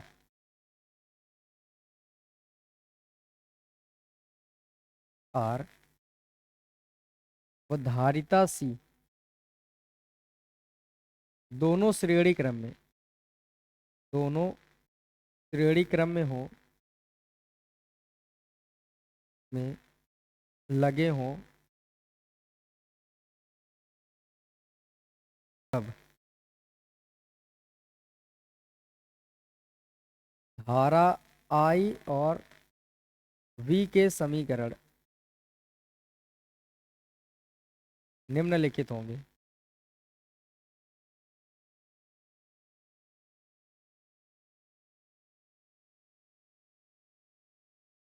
और क्या होंगे वो आप समझिए। आई और वी का मतलब धारा और वोल्टेज। मैंने कहा श्रेणी क्रम में लगे हैं तो धारा का मान सेम होता है। सबसे स्टार्टिंग में किसकी इक्वेशन बनाओगे? धारा की। तो समझना, अगर मैंने कहा आई बराबर आई नॉट साइन ओमेगा टी है, कलर चेंज करो अच्छा लाऊं, आई बराबर आई नॉट साइन ओमेगा टी है, तो बताते चलिए आर लगा है तो जो वी आर का मान होगा वो क्या होगा? तो आप बोलेंगे अभी अभी सर हम पढ़ के आए कि जो आई जब आर लगा होता है तो आई और वी आर आपस में समान कला में होते हैं, तो जो वी आर का मान होगा वो we naught sine omega T होगा। अच्छा मुझे एक बात बता दो, कला कहाँ से पहचान होती है, बोलना यहाँ से, ओमेगा टी से। अगर इसके पास ओमेगा टी तो इसकी भी ओमेगा टी कर दो, कला सेम। अब धारा की बात इसमें आ जाते हैं वोल्टेज में। तो जो यहाँ पर वीसी होगा, समझना एक बात को, जब सी लगा होता है तो शॉर्ट ट्रिक मैंने बताई कि सी में धारा आगे होती है। सी जब सी लगा होगा तो धारा आगे होगी। तो किससे आगे होगी बोलो, वोल्टेज से आगे होगी। अगर धारा वोल्टेज से आगे है, मतलब धारा आगे है, तो वोल्टेज कहाँ होगा बोलो, पीछे होगा कि नहीं होगा। तो अगर मैं आपसे पूछूं V क्या होगा, तो V not sine omega t, और पीछे का मतलब माइनस करना, कितना पीछे था बोलो, π/2। तो यहाँ पर माइनस कर लेंगे π/2। तो देखो अगर धारा के पास ओमेगा टी है तो वीसी के पास पक्का ओमेगा टी से कितना कम होगा, π/2 कम होगा। भाई इक्वेशन धारा के हिसाब से बनानी है। तो अगर धारा आगे होती है मतलब वोल्टेज पीछे होता है, तो धारा के समीकरण को ना चेंज करते हुए वोल्टेज के समीकरण को चेंज कर लेना, क्योंकि इस श्रेणी क्रम में धारा का मान सेम होता है, वोल्टेज का मान अलग अलग होता है। अब यहां से देखो एक एक चीज करके जल्दी जल्दी समझते चलना। सबसे पहले नंबर पे हम लोग क्या पढ़ेंगे, परिपथ आरेख। अब तो बहुत आसान हो जाएगा, उसमें पहले बतानी थी बहुत सी चीजें, इस वजह से उसमें टाइम लगा था। परिपथ आरेख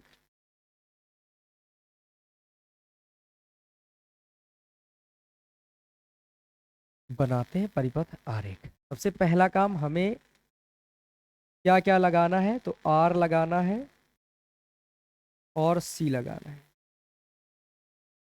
ये लगा दिए गए दोनों, आर और सी।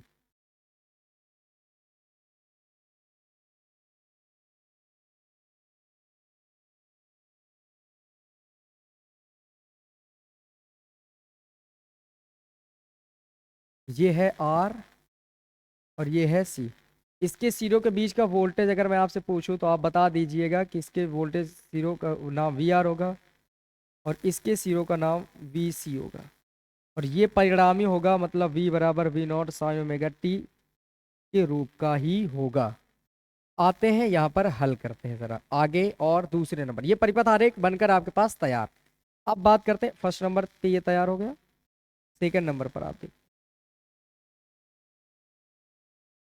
सेकंड नंबर पर हम लोग तैयार करेंगे VI ग्राफ।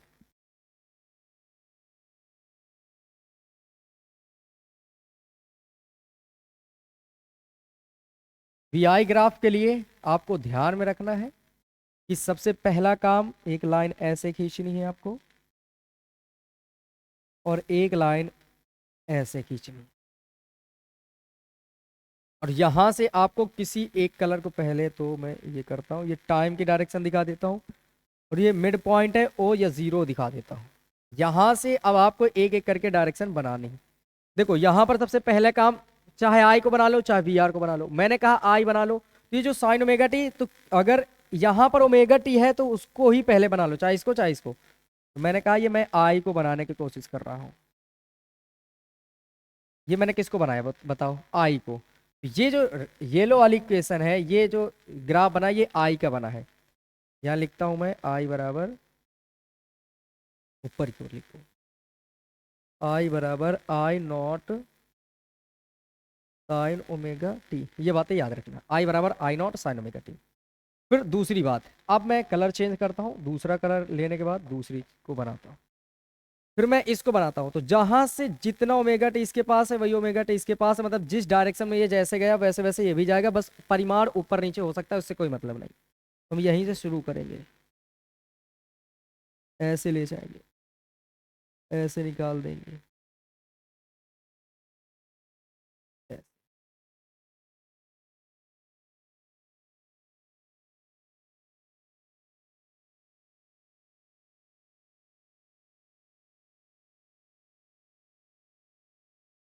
ये लो अब बना लेंगे ऐसे। इस तरह से ये बन जाएगा अपने पास आर वाला। ये ग्रीन वाला कौन सा है बताएं, आर का है, वी आर वाला। तो यहाँ पर इसको भी लिखना जरूरी है, ग्रीन वाले हो तो वी आर दिखाना जरूरी है। ग्रीन वाला है वी आर का, इधर से लिखते बन जाएगा वी आर बराबर we naught sine omega T, क्योंकि इसमें स्पेस मुझे बचाना है। क्या करना होगा, मुझे कम जगह पर ही अरेंज करना होगा। अब एक और कलर लेते हैं, अब कौन बचा, ये वी सी। बस इतना बता दो कि इसको देख लो चाहे इसको देख लो, इसके पास -π/2 है कि नहीं, तो माइनस है तो नीचे से जाएंगे, अगर प्लस होता तो ऊपर से जाते। बस ये बातें आपको ध्यान रखनी है। ऊपर होता तो पॉजिटिव होता तो ऊपर से जाते, निगेटिव है तो नीचे से आएंगे। ये बताओ इसका नाम क्या होगा, बोलो पाई होगा। इसका नाम क्या होगा, पाई। यहां पर कितना होगा, बोलो 2π। यहां पर कितना होगा इन दोनों के बीच में, यहां पर कितना होगा, बोलो π/2 होगा। यहां पर इन दोनों के बीच में कितना होगा, तो बोलना 3π/2 होगा। समझ गए। अब बनाते हैं यहां से जरा, ध्यान में रखते हुए बनाते हैं। यहाँ पर हमें क्या करना है, नीचे से जाना है, तो हम ऐसे चलेंगे, इधर से π/2 में मिले, 3π/2 में मिले, ऐसे निकाल लेंगे। समझ गए।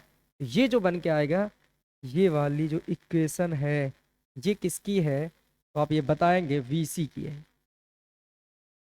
और VC बराबर है V0 sin ω t -π/2। इस तरह से बन के तैयार। तो ये बन गया VI ग्राफ आपके पास। अब एक फेजर आरेख बनता है। तीसरा तीसरा अपने पास आएगा कला आरेख, जिसे फेजर डायग्राम भी कहते हैं। चलो तीसरा लिखते हैं कला आरेख। कला आरेख। अब देखो ये बहुत जल्दी जल्दी भी होते जा रहे हैं, पहले टाइम लगा था क्योंकि उसे मुझे सिखाना था बहुत आराम से। यहां से मैंने क्या किया कि सबसे पहला काम, मुझको एक लाइन ऐसे खींचनी थी, एक लाइन ऐसे खींचनी थी, ये हम लोग जान चुके हैं। ये टाइम की डायरेक्शन आपको दिखा देनी है और ये बिंदु दिखा देना है। ओह, अब यहां से आप कोई भी कलर दो ले लीजिए अलग अलग। देखिए VR और VC दिखाना है, तो पहले VR दिखा दो। मैंने कहा था ना वोल्टेज, इससे वोल्टेज निकालेंगे तो पहले में वोल्टेज दिखाना है। तो VR ω t है, तो मान लो मैंने कहा ये ω t वाले की डायरेक्शन है। ये किसकी डायरेक्शन है, बोलो VR की। ये मैंने कहा भाई साहब ये VR की डायरेक्शन है अपने पास। तो बताओ इसके पास ω t, इसके पास भी ω t, मतलब यही डायरेक्शन किसकी होगी, I की। पर हमें I की जरूरत पड़ेगी नहीं आगे। अब दूसरा कलर लेते हैं और दूसरे को देखते हैं। हम अगर इसको ध्यान से देखें तो VR की अपेक्षा VC कितना कम है, बोलो π/2 कम है। ये ω t है, इसके पास -π/2। ω t में कितना कम है, π/2 कम है। कम का मतलब नीचे है, निगेटिव साइड में, ऊपर पॉजिटिव नीचे निगेटिव। कम कहे तो नीचे की ओर। तो बताओ अगर आपसे कोई कहे कि VR ये डायरेक्शन है तो VC की डायरेक्शन तो बोलना उससे π/2 कम, मतलब नीचे की ओर, तो सीधे ऐसे घुमाओगे कि नहीं घुमाओगे, तब तो 90 अंश आएगा नीचे। तो जो VC की डायरेक्शन है वो ये है, ये डायरेक्शन है VC की। ये निगेटिव है, वो पॉजिटिव। ये डायरेक्शन है VC की। समझ आएंगे। दिखाई दे रहा है कि नहीं स्क्रीन पे, नहीं दिखाई दे रहा, थोड़ा सा मैं ऊपर लिख दूं। ये जो डायरेक्शन है, ये डायरेक्शन होगी अपने पास VC की। क्या दिख जाएगा, दिख जाएगा, देख लो। बहुत सही दिख रहा है, थोड़ा सा और नीचे भी लिख सकता हूँ, हल्का सा VC। ठीक है, बन जाएगा। अब सुनिए जरा, अगर मैं आपसे पूछूं इसका मुझे परिणामी दिखाना है, तो कहेंगे आप सर ऐसे करिए, इसको भी ऐसे डैश डैश करिए इधर की ओर, इसको भी इधर डैश डैश करिए। कर दिया, दोनों को मिला देंगे, ऐसे डैश डैश मिल गया। अब इनके यहां से इस पॉइंट से दोनों यहीं पर मिले हैं ना, यहां से एक लाइन खींच देंगे, इस जगह को मिला देंगे। ये जो डायरेक्शन है ना, ये परिणामी है V। ये क्या है, बोलो परिणामी है V।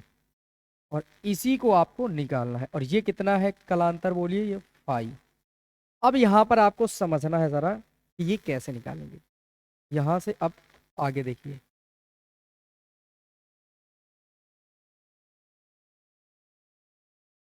सबसे पहला काम परिणामी वोल्टेज निकालना।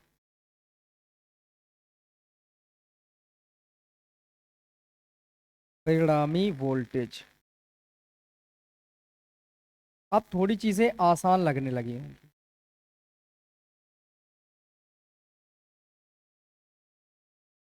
सुनिए जरा, क्या मैं सीधे फॉर्मूले लिख दूं एक बार। फॉर्मूला जो V होगा वो आएगा VR का स्क्वायर पहला, दूसरा VL है, सॉरी VC है तो VC का स्क्वायर, +2 पहला मतलब वी आर, दूसरा मतलब वी सी, और उनके बीच का एंगल कॉस थीटा, हाई नहीं थीटा।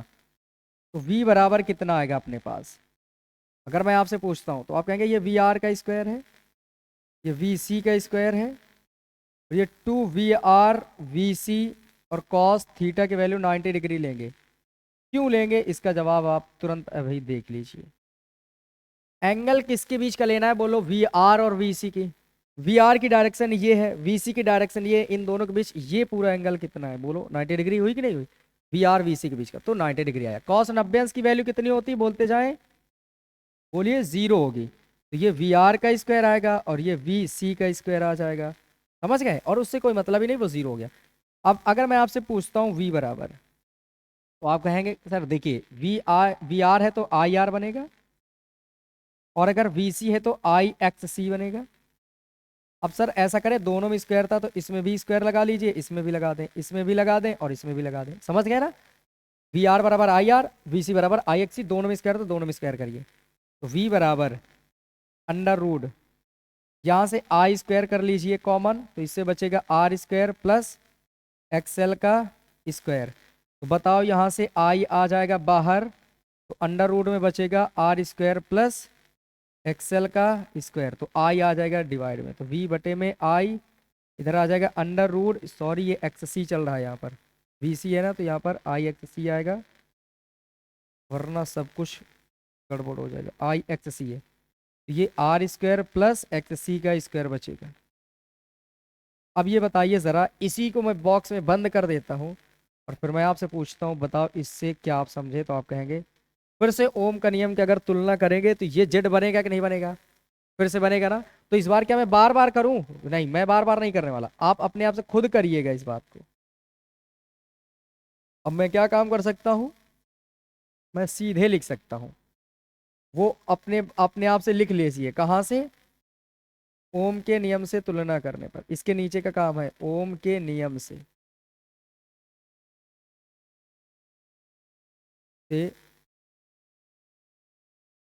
तुलना करने पर।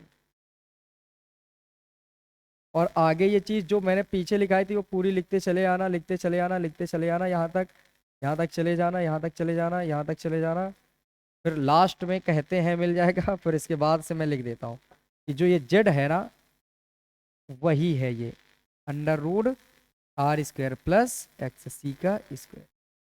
पर आपको परेशान होने की ज़रूरत नहीं है कि यहाँ पर ये बदल कैसे गया। तो ध्यान रखना कि देखिए ज़रा, यहाँ पर परिपथ बदला है, क्योंकि R और C आ गया तो प्रतिरोध प्रतिबाधा भी बदल जाएगी, तो इस वजह से ये बनके तैयार। तो यहाँ तक आपको समझ आ गया पूरा? स्क्रीनशॉट ले सकते हैं जो आप सभी पढ़ रहे होंगे। आगे बढ़ता हूँ मैं, तो अपने लिए भी सेव कर लेता हूँ। अब यहाँ से मैं क्या कर सकता हूँ कि मैं इधर का मिटा दूँ, इधर की कोई ज़रूरत नहीं, इससे कुछ काम आता है तो बार बार ना बनाना पड़े, इस वजह से ये भी ज़रूरत है। मैं इधर का मिटाता हूँ, और यहाँ पर जो चीज़ें फिर से इसमें प्रतिरोध, सॉरी प्रतिबाधा, शक्ति गुणांक और टैन वाला निकालेंगे। तीनों चीज़ बार बार निकालने हैं आपको, हर परिपथ के लिए अलग अलग होता है। तो यहाँ पर नंबर 1 पर आपको जो निकालना है, वो सबसे पहले निकालना है अपने पास प्रतिबाधा। प्रतिबाधा की कभी भी डेफिनीशन चेंज नहीं होगी, प्रतिबाधा की कभी भी डेफिनीशन चेंज नहीं होगी। बोलते रहिए, शक्ति गुणांक की डेफिनीशन कभी भी चेंज नहीं होगी। तो जो पहले थी वही अभी भी लिखनी है आपको, हिंदी में बार बार नहीं लिखूंगा। तीसरे नंबर पे कलांतर के लिए, इस वजह से कह रहे थे अब जल्दी हो जाएगा। जितना टाइम पहले वाले पे लगा था उतना तो अब ये उतने में पूरी क्लास खत्म हो जाएगी। चलो प्रतिबाधा जल्दी से बोलो, जेड बराबर क्या आएगी अपने पास? बोलना अंडर रूट, जेड आएगा वो under root R square plus XC का स्क्वायर। अभी लिख के तेरा R स्क्वायर प्लस XC का स्क्वायर। अब बोलिए जरा, अगर मैं आपसे पूछूं इसको और भी कुछ लिख सकते हैं तो आप कहना R स्क्वायर प्लस XC बराबर 1/ओमेगा C पढ़ा था, इसका स्क्वायर लिख सकते हो। और कुछ लिख सकते हो तो जी सर हम इसको लिख सकते हैं R का स्क्वायर प्लस 1/ओमेगा की जगह में 2πf लिख सकते हैं, और आगे है C, इसका भी स्क्वायर लिख सकते हैं। पहली बात समझ आ गई?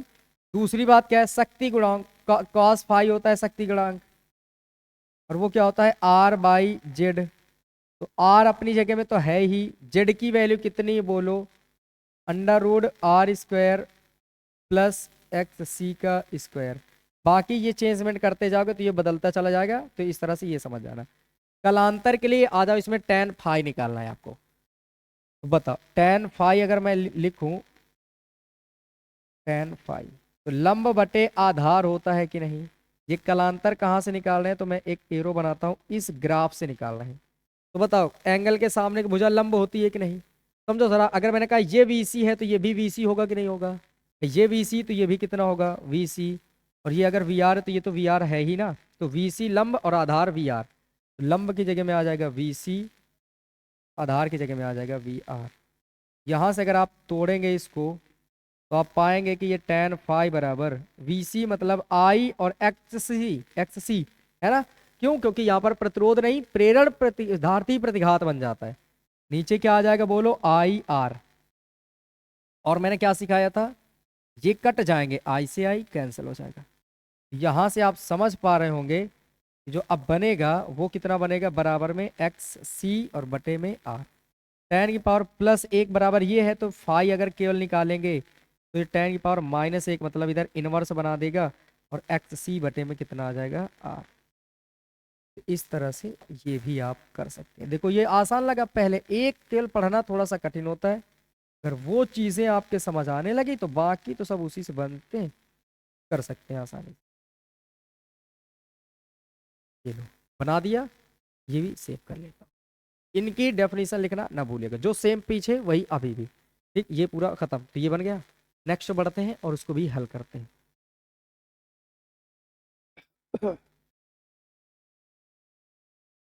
ये सर, यहाँ पर भी बहुत आसान चीजें, अब मैं जल्दी जल्दी थोड़ा बताने की कोशिश करूंगा क्योंकि हर एक चीज पढ़ चुके हो आप। इसमें जब परिपथ में C और परिपथ L लगे हों तब समीकरण, तब क्या लिख देंगे, इस स्थिति में, मैं सीधे लिख देता हूं, इस स्थिति में I, V के समीकरण निम्नलिखित होंगे।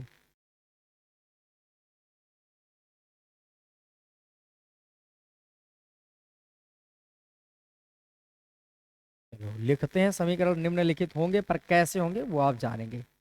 देखिए ध्यान से आपको समझना है, C लगा है और L लगा है, जानेंगे कि ये एक अनुनादी परिपथ भी होता है। ये मोस्ट इंपॉर्टेंट है, इसमें पहले ही डाल दो क्योंकि ये मुझे याद आ गया, ये मोस्ट इंपॉर्टेंट है, ये डेरिवेशन मोस्ट इंपॉर्टेंट,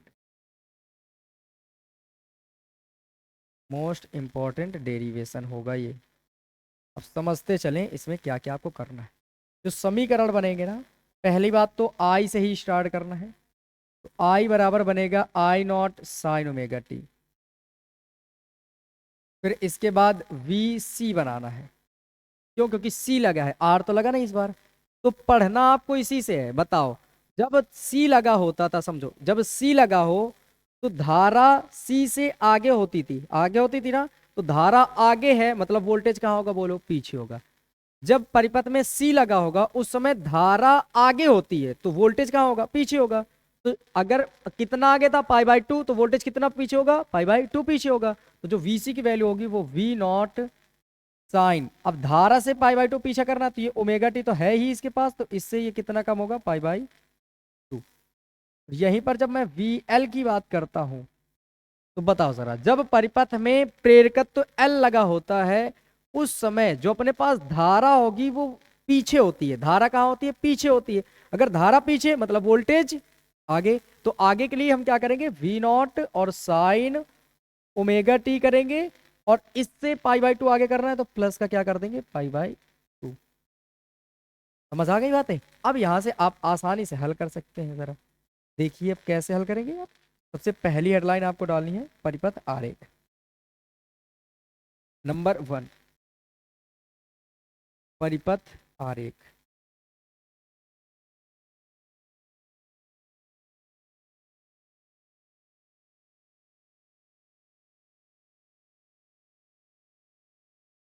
सुनिए जरा, परिपथ आरेख कैसे बनाना है हमको तो बिल्कुल आसान बात पता है कि परिपथ आरेख के लिए जो जो दी गई है बस वही वही जोड़ देना है। सी और एल जोड़ना है। सी का मतलब धारिता जोड़नी है, तो धारिता का ये सिंबल बना चुके थे। प्रेरकत्व का, कुंडली का ये सिंबल होता है, और इन दोनों को जोड़ देना है। बस बन के तैयार अपने पास।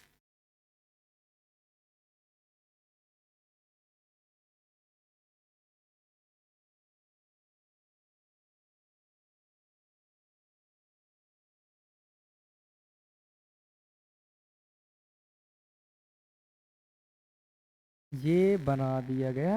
अरे, ये सी और ये एल। बताओ इसके सिरों के बीच का वोल्टेज का नाम क्या हम लोग दे सकते हैं? यहाँ के सिरों के बीच का वोल्टेज का नाम VC होगा, और इसके सिरों के बीच का जो वोल्टेज होगा वो VL माना जाएगा।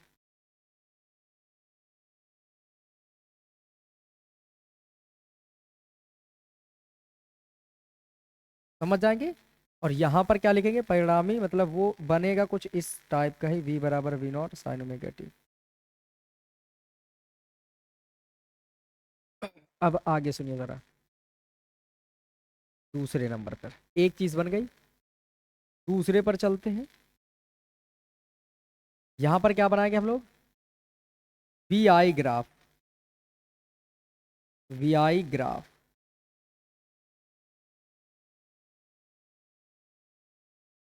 अगर मैं आपसे पूछूं VI ग्राफ क्या बनाएंगे, तो आप कहेंगे सबसे पहला काम जो होगा अपने पास, वो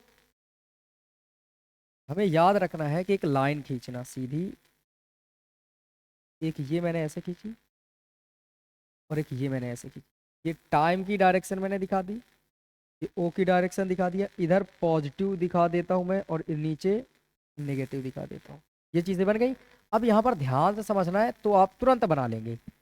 देखो जरा, इसमें कभी भी आपको ना तो VL पता है, वो R पता है। R कहीं है क्या? नहीं। तो VL और VC को दिखाना है।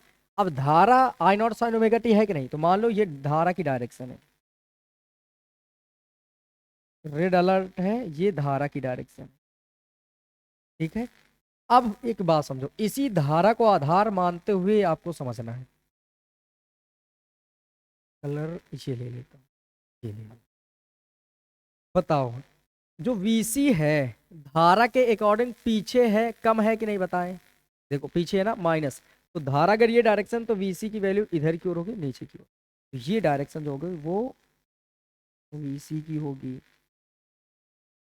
इतनी बात समझ गए? ये डायरेक्शन किसकी है बोलो? VC की।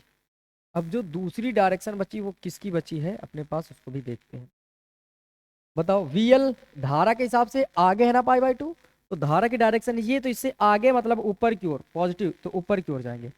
यहां पर हो जाएगा VL। ये डायरेक्शन है अपने पास VL की। ये डायरेक्शन किसकी है बोलो? VL की। अगर मैं आपसे एक बात कह दूं, थोड़ी सी बात यहां पर आपको समझना है। ये तो ग्राफ बन गया, लेकिन लेकिन यहां पर कई एक चीज ऐसी होती है जिसे आपको ढंग से समझनी होती है। अगर मैं आपसे ये कह दूं कि यहां पर VL का मान VC से ज्यादा कर दूं, मैं कर लूं अपने आप से, VL का मान VC से ज्यादा कर लूं, क्योंकि इसमें +π/2, इसमें -π/2, और ये समझ भी लो जिसमें प्लस है वो ज्यादा है। वो क्या है? ज्यादा है। अब मैं एक एग्जांपल देने की कोशिश करता हूं ताकि मैं जोड़ सकूं, समझा सकूं। यहां पर एक कोई चीज है, एक ऊपर से ताकत लगा रहा है, एक नीचे की ओर लगा रहा है। इसके पास ज्यादा है तो ये किधर की ओर जाएगा बोलो? ऊपर की ओर जाएगा। अब एक बात समझ रहा, अगर इसके पास 10 ताकत है, इसके पास 2 ताकत है, तो ये कितनी ताकत से ये वाली चीज ऊपर जाएगी? 8 ताकत से। क्यों? 10 तो थी, 2 इसके पास है, तो 2 तो ये खत्म कर देगा, तो कितने से जाएगा? ऊपर से। मतलब ऊपर वाले में नीचे वाले घटा रहे हो कि नहीं? तो जब अगर मैं ये मान लूं कि यहां पर जो चीज है VL और VC, चलो अभी छोड़ दो ये तो, अगर ज्यादा मान लो तो ऊपर की ओर क्या आ जाएगा? VL माइनस VC आ जाएगा। पर फिलहाल अभी आपको ये बिल्कुल छोड़ देना है। अब आगे आ जाते हैं यहाँ पर तीसरे कंडीशन पे। जब इसकी जरूरत पड़ेगी ना, ये मैं बताऊंगा जरूर। ये बता दिया मैंने ना, इससे मैं पूछूंगा कि जब अगर VL का मान ज्यादा हो जाए तो VC नीचे, तो इसका अंतर क्या आएगा? ऊपर परिणामी चला जाएगा, VL माइनस VC। जब जरूरत पड़ेगी मैं आपसे पूछूंगा, फिलहाल आज तो नहीं, अगली बार। अब इसके बाद कला आरेख पढ़ रहे हैं।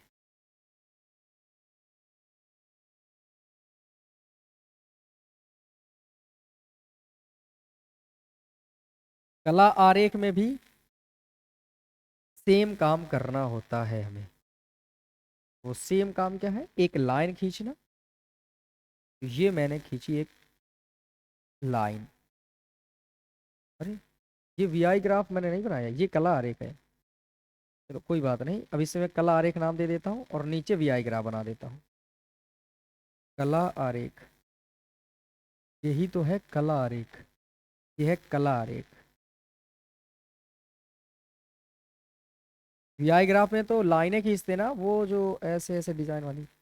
अब मैं खींच देता हूँ वीआई ग्राफ। बात से मैं चाहे अभी खींचे चाहे बाद में। इसके बाद लेकिन परिणामी वोल्टेज भी बनाना है, ये बातें मत भूलिएगा, ध्यान दिलाते रहना। यहां से मैंने एक लाइन ये खींची,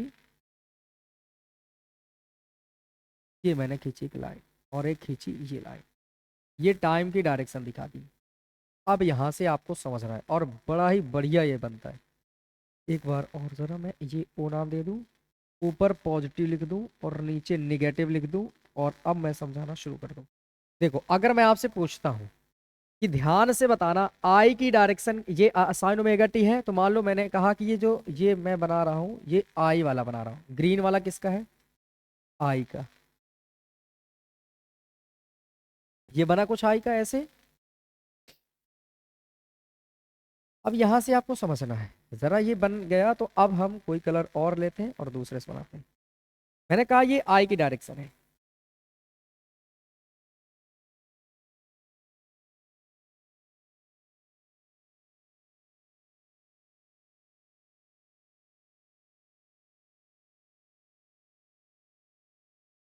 समझ जाएंगे, इतना काफी है।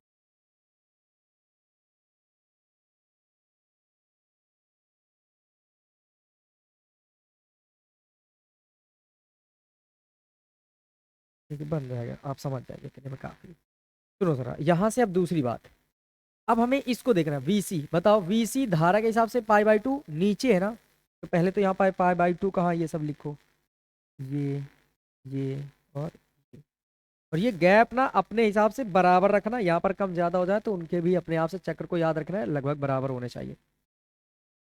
यहाँ पर पाई होता है, यहाँ पर 2 पाई होता है, यहाँ पर 0 होता है, यहाँ पर 3 पाई बाई 2 होता है,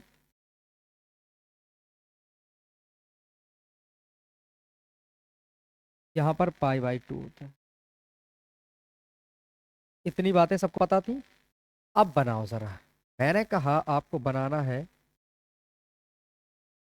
कौन सा, वीसी, तो वीसी नीचे से आएगा पाई बाई 2, तो माइनस की तरफ से इधर से ले चलो, नीचे की तरफ से।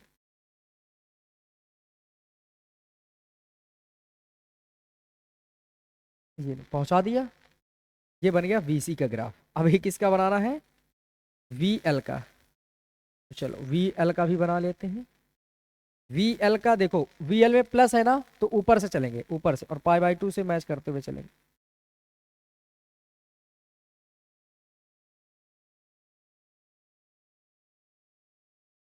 ये बना दिया। ये डिजाइन कितनी अच्छी रही। ये येलो वाला किसका है बताएं। ये येलो वाला है, ये वी एल का है। ये V naught sine omega T plus pi by 2 है। इधर ना लिखूं क्योंकि इधर जगह का है। ये जो वी एल है, ये इसको मैं दिखा देता हूँ एरो, और ये समझ आइए वी एल जो है, ये V naught sine omega T plus pi by 2 है। ये ना भी दिखेगा स्क्रीन में तब भी आप समझ जाइएगा कि वी एल है। ये जो ब्लू वाला था वो किसका था, ब्लू वाला, ये ब्लू वाला था अपने पास सी का, क्योंकि ये नीचे से आया तो सी वाला है। तो वी सी होगा,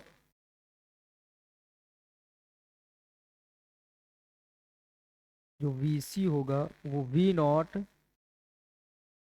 sign omega T minus pi by 2 होगा। ठीक है, इसके बाद जो ग्रीन वाला था, ये ग्रीन वाला, ये किसका था, ये बताना, आई का था, आई नॉट साइन ओमेगा टी। ये लो, इस तरह से ये ग्राफ बन के तैयार हो जाते हैं। इसके बाद हमें पढ़ना था परिणामी वोल्टेज। देखते हैं परिणामी वोल्टेज कैसे निकालें। परिणामी वोल्टेज,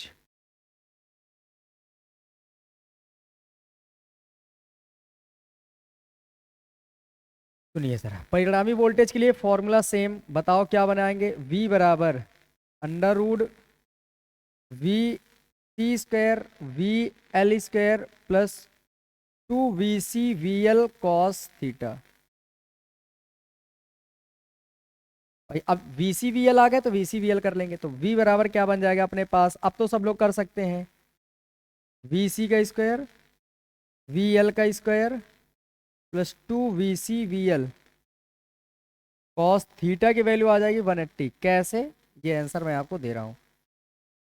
थीटा की वैल्यू है 180 डिग्री। देखो जरा, ये रहा VC, ये रहा VL, तो इनके बीच का एंगल टोटल 180 होता है, ठीक है, ऊपर से नीचे तक।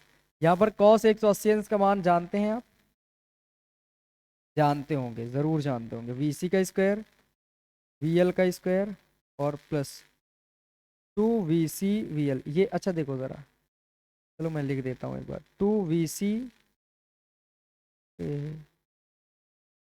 VC VL और कॉस 180 का मान माइनस का 1, तो V बराबर बन जाएगा अपने पास VC का स्क्वायर VL का स्क्वायर माइनस 2 VC VL। ठीक है, अब ये VC माइनस VL का होल स्क्वायर बन सकता है, VL माइनस VC का भी होल स्क्वायर बन सकता है। कुल मिलाकर अगर मैं इसे लिखना चाहूँ तो मैं डिफरेंस का चिन्ह यूज कर लूंगा, VC डिफरेंस VL, चाहे इसे VC माइनस VL का होल स्क्वायर लिख लो या VL माइनस VC। अधिकतम अगर VL रखोगे तो VL माइनस VC आएगा, और VC ज्यादा होगा तो VC माइनस VL आएगा। अगर मैं आपसे पूछूं अंडर रूड VC बराबर क्या होगा, तो बताएंगे IXC होगा, VL की जगह में IXL होगा, इसका होल स्क्वायर होगा। अब I इससे कॉमन कर लीजिए, तो जैसे ही आप I कॉमन करेंगे इसके पास से बचेगा XL डिफरेंस XC, या XC डिफरेंस XL, एक ही बात है।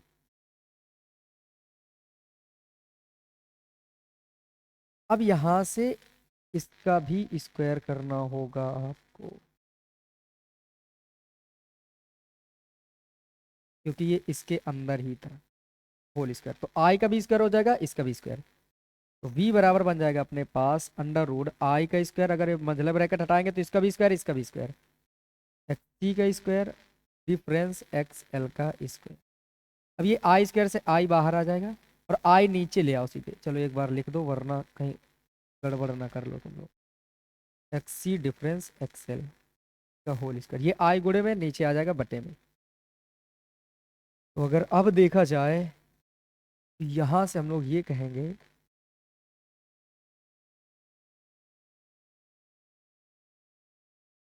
कि जो V बटे I होगा वो आ जाएगा अंडर रूड XL, अच्छा इधर से हटाओ, ये ऐसा होगा, ये I बटे में आएगा और स्क्वायर से रूट खत्म हो जाएगा, तो इधर बन जाएगा XC डिफरेंस XL। और ये जो चीज बन के आई है इसकी हम तुलना करेंगे, इसकी हम तुलना करेंगे किससे, ओम के नियम से। बाकी की कहानी सेम है, लिख लेना अपने आप से, ओम के नियम से तुलना करने पर, ओम के नियम से तुलना करने पर डैश डैश डैश डैश, ये मैं छोड़ता जा रहा हूँ, ये आपके जिम्मेदारी है, इसमें अपनी जिम्मेदारी थोड़ी सी निभा लीजिए। जो जेड बराबर आएगा वो आ जाएगा अपने पास XL डिफरेंस XC।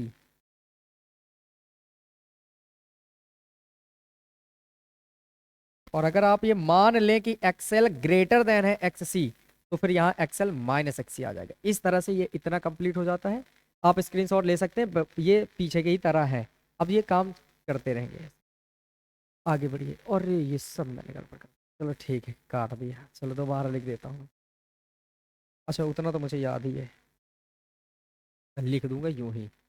आगे बात करते हैं, हम एक एक चीज करके पढ़ेंगे। प्रतिबाधा, सबसे पहली हेडलाइन कौन सी पढ़ते थे? प्रतिबाधा। जब आप प्रतिबाधा पढ़ेंगे तो आपको ये पढ़ना है। दूसरी बात क्या पढ़ने आता है हमें? शक्ति गुणांक। प्रतिबाधा के बाद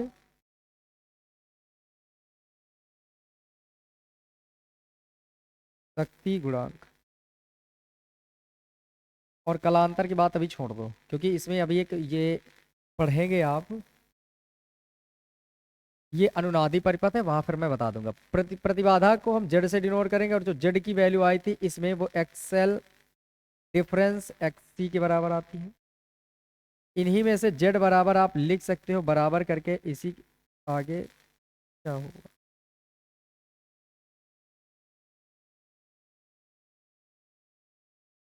इसी को लिख सकते हो एक्सएल। एक्सएल को लिख सकते हैं ओमेगा एल डिफरेंस 1/ओमेगा सी। जो बड़ा होगा उसको हमेशा पहले लिख लेंगे, जो छोटा होगा उसको बाद में लिख लेंगे। बाकी चाहो तो पाई के पदों में भी इसको लिख सकते हो, ये सबको पता है। बराबर में क्या लिख सकते हो? 2π/f(l) - 1/2π(f)t। ऐसे भी लिख सकते हो, क्योंकि ओमेगा बराबर 2π(f) होता है।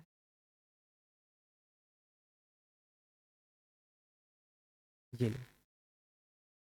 शक्ति गुणांक क्या होता था बोलो? cos फाई होता था, r/z होता था। यहाँ पर r की वैल्यू 0 है, नीचे z है, तो cos फाई की वैल्यू ही कितनी आ जाएगी? 0। मतलब ये कह सकते हो इसका शक्ति गुणांक कितना होता है? जल्दी से बोल दीजिए। 0।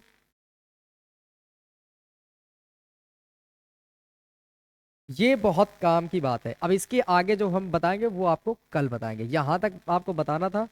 इसके बाद जो चीज़ें होंगी वो छोटी छोटी, वो मैं कल आपको बताऊंगा। और फिर अभी बहुत सी चीज़ें सीखनी है। तो उम्मीद करते हैं जितनी मैंने चीज़ें आज आपको बताई वो बहुत ढंग से अच्छे से समझ आई होंगी। और मैं आशा करता हूँ कि ये आप दोबारा इसे घर में करेंगे ज़रूर, क्योंकि ये ऐसी चीज़ें हैं कि यहाँ पर डेरिवेशन बहुत ही कठिन लगते हैं। क्यों? क्योंकि जब आगे और पीछे भूल जाते हैं, कौन पश्चगामी कौन अग्रगामी है, इनमें बहुत बड़ी कन्फ्यूज़न होती है। ठीक है, तो ये अपना तैयारी करते रहिएगा। फिर लेक्चर नंबर 4 पे मिलते हैं। इसी के बाद जैसे ये यहाँ ख़त्म किया है, ये स्क्रीनशॉट मैं लगा दूंगा, बस इसके बाद ही मैं आपको पढ़ाऊंगा उसके बाद। ठीक है, ध्यान रखिए, तब तक अपना ख्याल रखिए। जय हिंद।